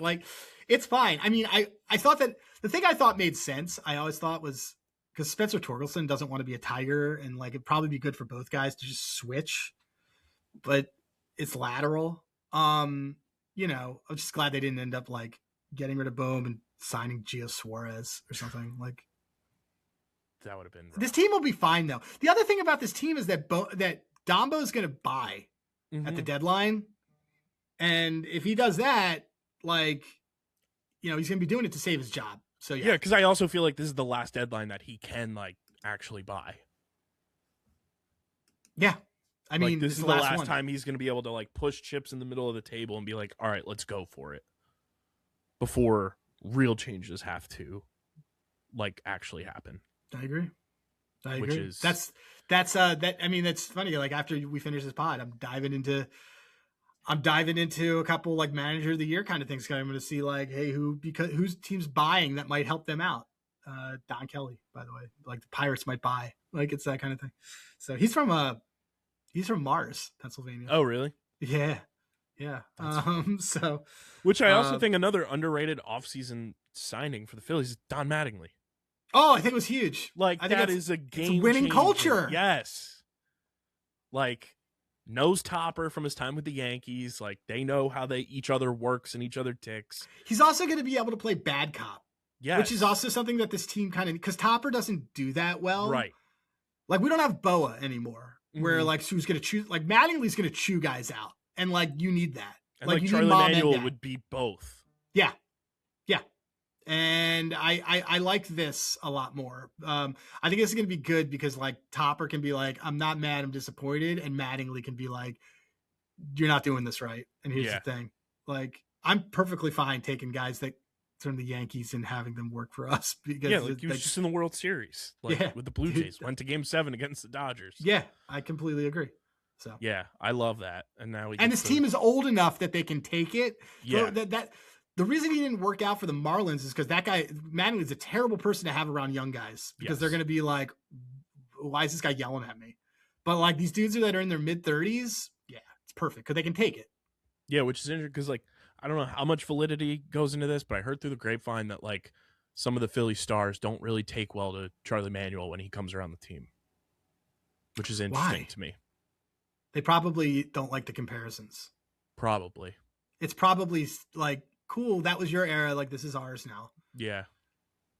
So which makes a lot of sense. Like it's the first time I ever heard that, but I was like, that's no, but it makes sense because like, you think about it, like if you're doing your job and like the especially with how close they've come twice, right? And like they have their own identity. Like why do they need his? That's probably what they think. Like I think this sometimes, like when I'm doing my work for like a client or something, and like someone who has like, oh, I did this years ago, let me show you what I'm doing. Like get out. Like let me cook. Yeah, that makes sense. Yeah. It's interesting. World Baseball Classic too. How do you Italy, think dude? I'm all in on Team Italy with Nola. Yeah, dude. Nola and Pasquantino. Yeah, I'm all in on that team. How do you think? On that one. I mean, it's interesting that Puerto Rico might just be out. Yeah, which sucks. Well, and Venezuela's going to take a huge hit. Yeah, which stinks. I like Mexico or I like Italy. I mean, just looking at the rosters for like the big three is just like, holy shit. Yeah, I know. I mean, USA really wants it. USA, like they're finally sending pitchers. Yeah. And then like the Dominican team is just every superstar. Every guy who we love. Yeah, pretty much is on that team. And then, I mean, Japan, they just know how to win it. Yep. I remember that. I mean, like, look, that was the year, like Trey was Mr. USA. Mm-hmm. He was Captain America. And then he started off the season awful. Ugh. And then we gave him a standing ovation. And then we gave him a standing O. I guess that changed everything. Yeah, whatever. Sure.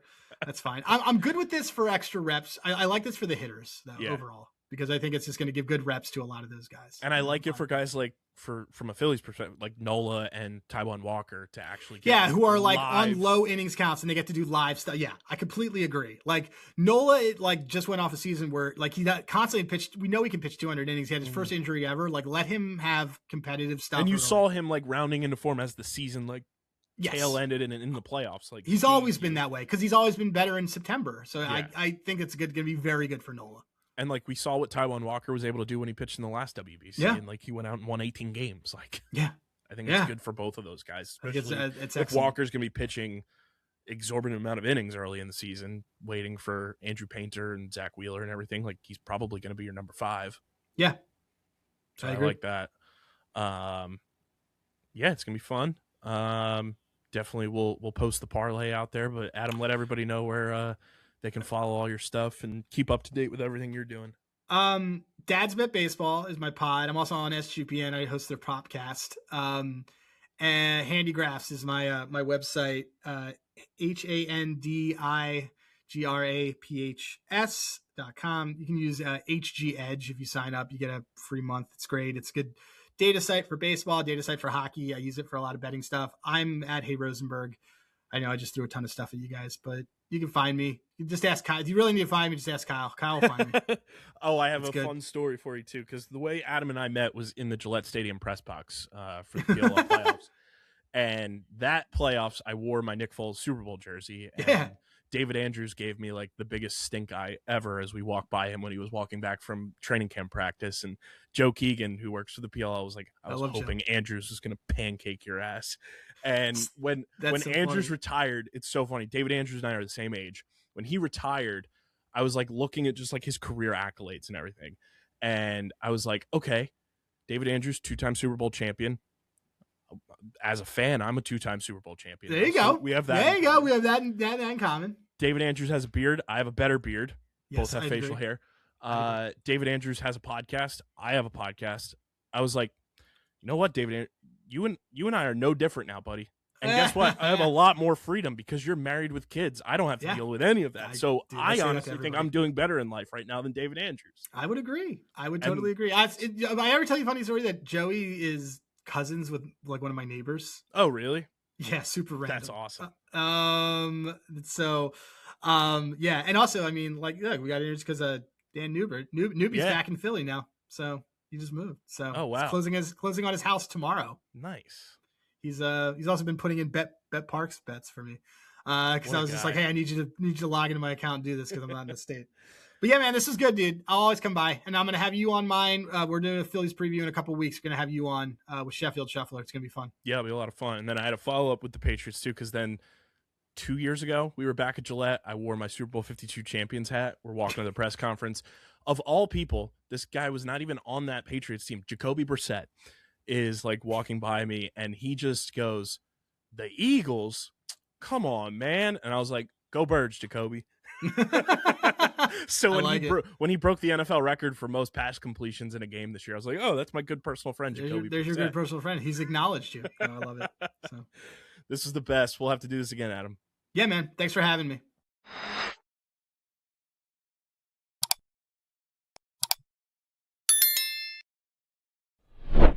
Big shout out to Mark Schofield and Adam Rosenberg for hopping on the show. Massive, massive thank you to those guys. What an awesome sit-down conversation with the two of them.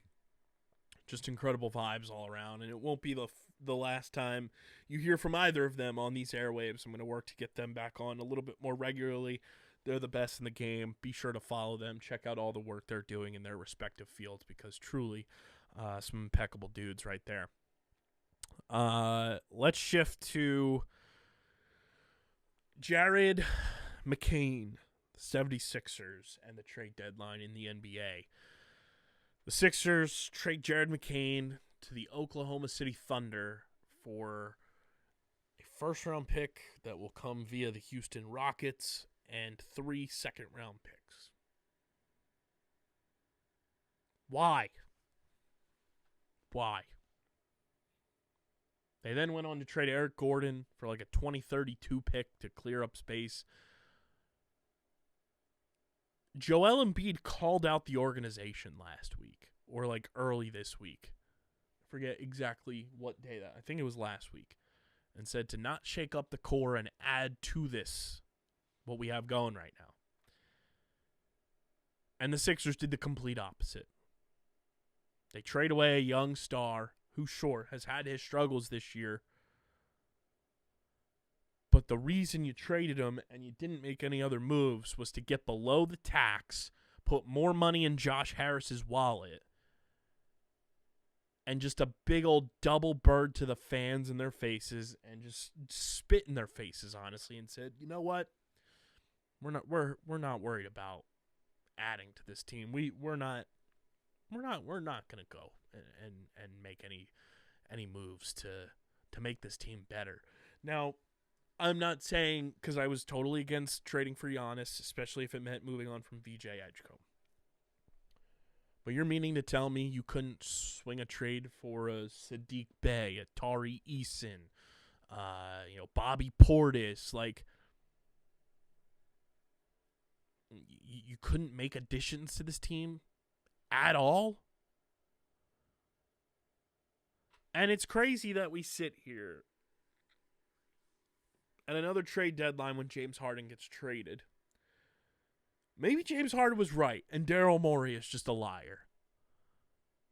And maybe he's lying on behalf of Josh Harris, because we all know Josh Harris to be a prominent liar.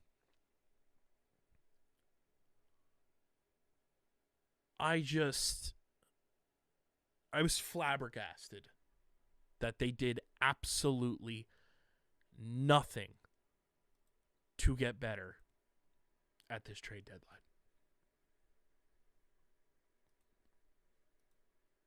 And our good friend Aaron Grugan from Liberty Ballers put out an article, which we will link in the description.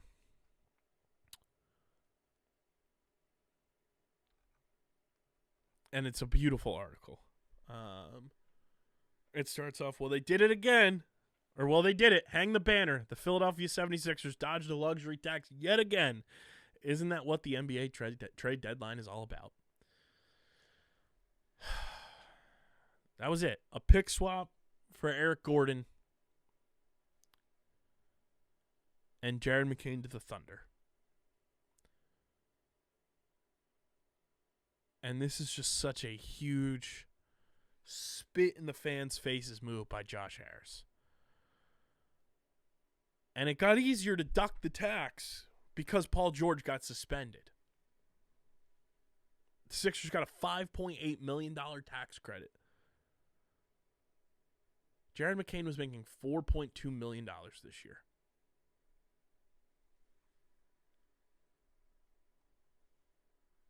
And the Sixers got worse.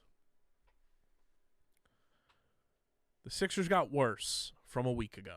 Joel Embiid's quote, "I love all the guys that are in here. I think we got a shot. I don't know what they're going to do. I hope we get a chance to just go out and compete because we got a good group of guys in this locker room. Vibes are great. In the past, we've been ducking the tax, so hopefully we think about improving because we got a chance." Josh Harris is just such a spineless coward, man.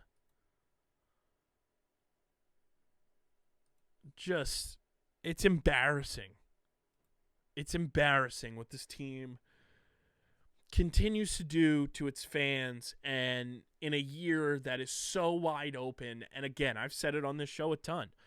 I don't think the Sixers are a championship team per se, but with the East so wide open, they could make a run to the Eastern Conference Finals and finally get out of this log jam that they've been in this entire era of never being able to get out of the second round. But no. We trade a fan favorite sophomore player for, it's even a slap in the face to call the Houston Rockets pick a first-round pick because of how late it's going to be in the first round, and 3 second-round picks. And then we dump Eric Gordon to Memphis for a pick swap in 2032. By the time that pick is ready to be swapped, the Sixers will be in their new arena. 2032.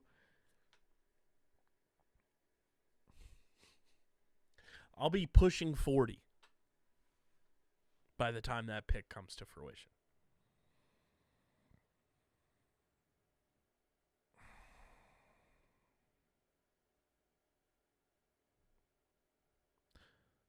The player the Sixers pick right now with that 2032 pick swap is in 6th or 7th grade.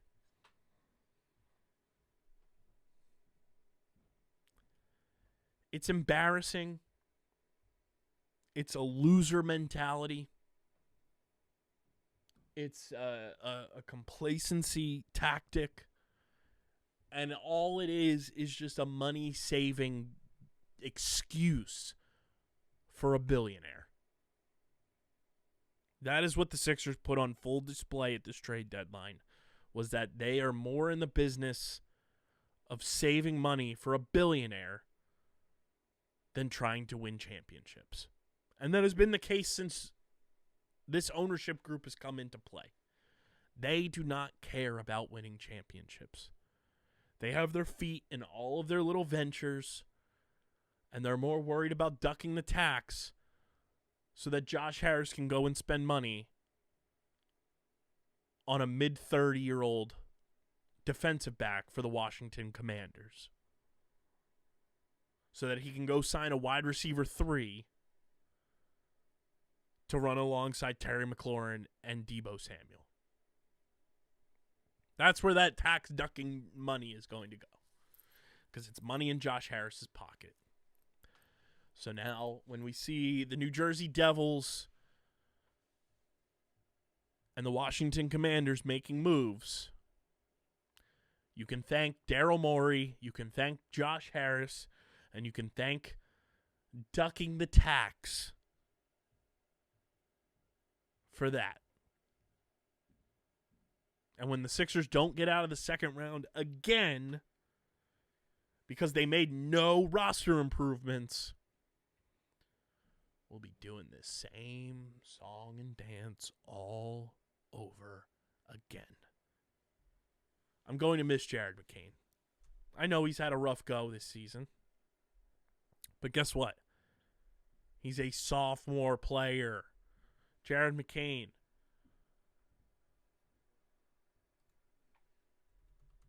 Can I interest you all? Jared McCain, 21 years old.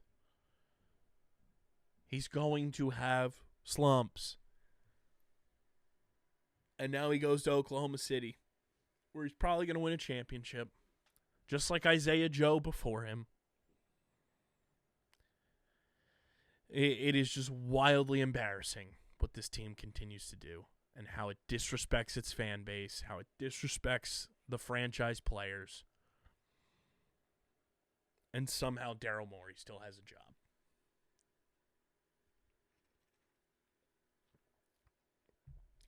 It's pathetic. It's really, really pathetic.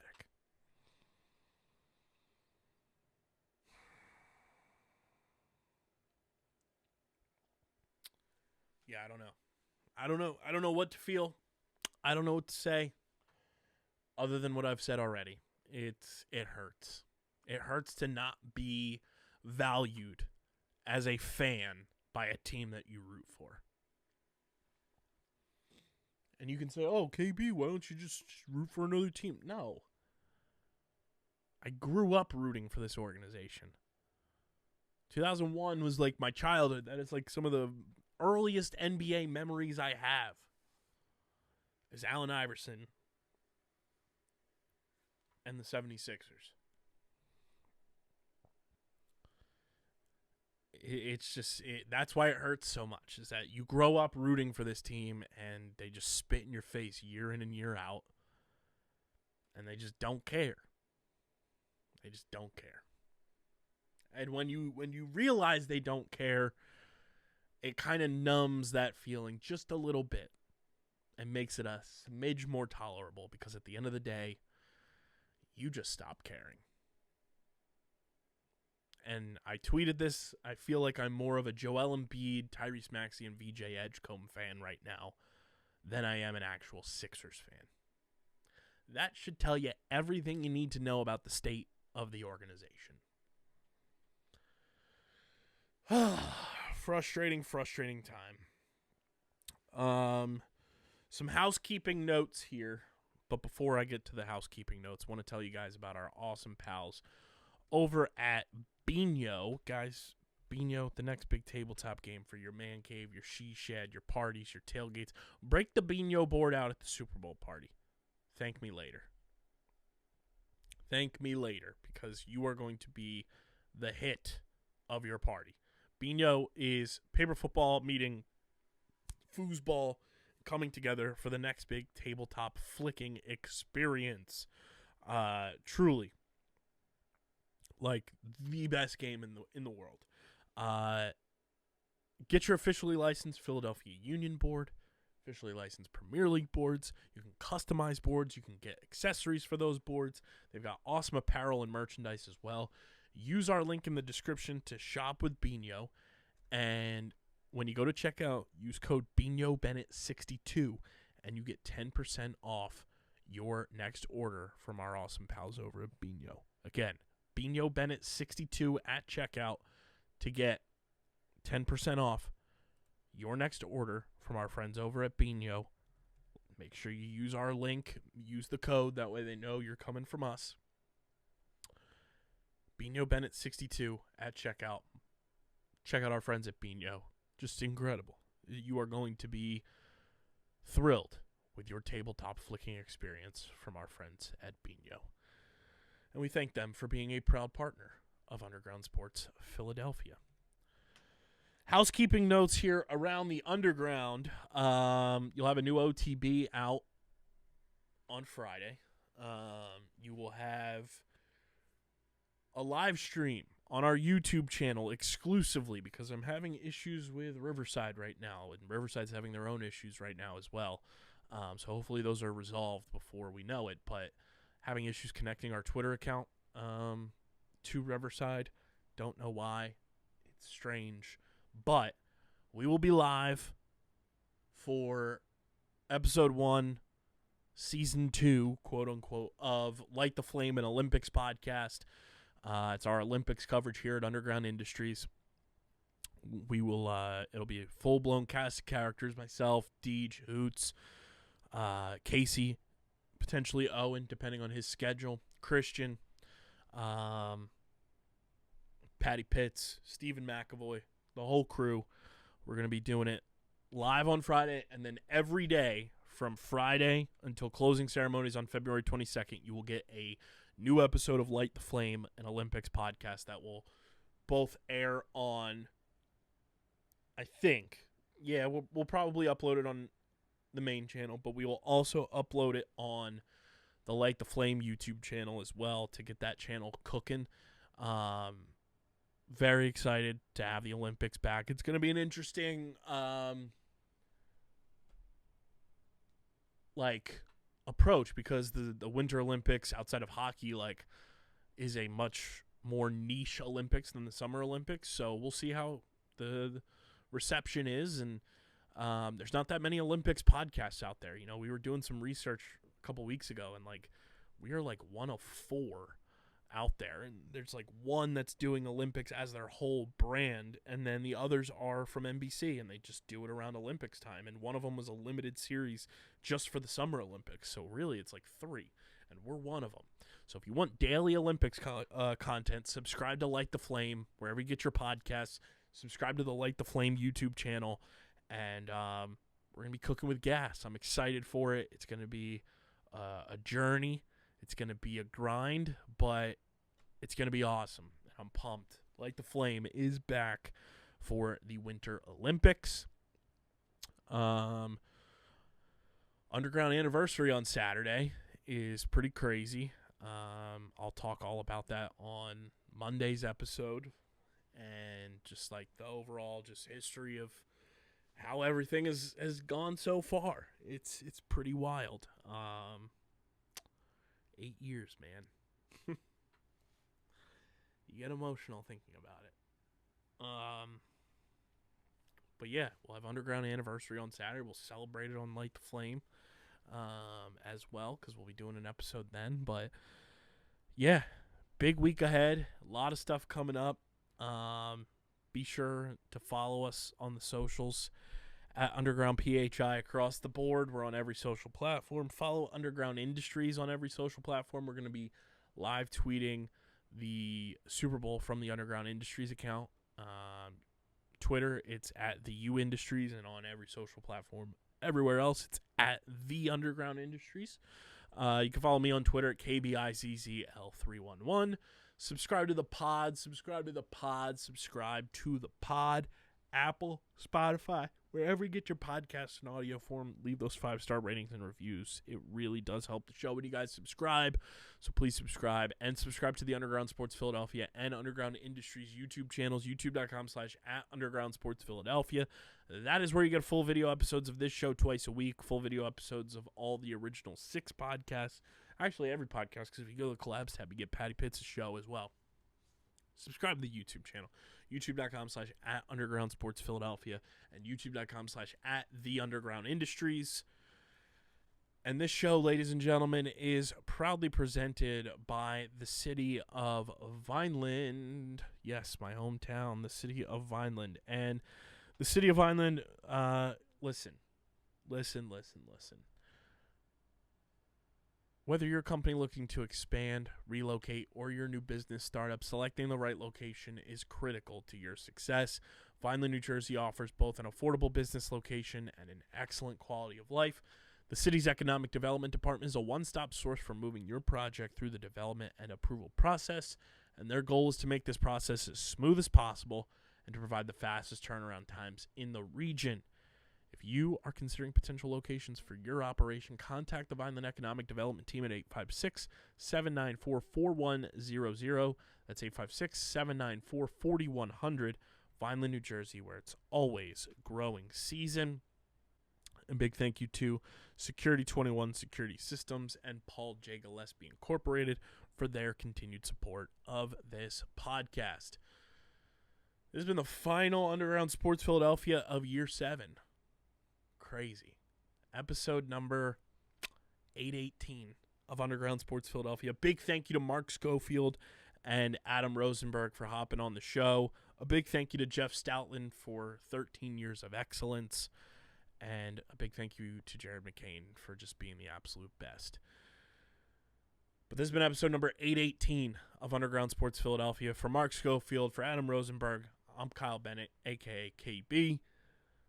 I'll see you guys on Monday, breaking down the big game, talking potentially new Eagles hires, potentially maybe a Phillies signing here or there. Who knows? And whatever the hell this basketball team decides to do moving forward now that the trade deadline is over. But until then, I'm getting the heck up out of here, and I'm signing off. Peace. Go Seahawks.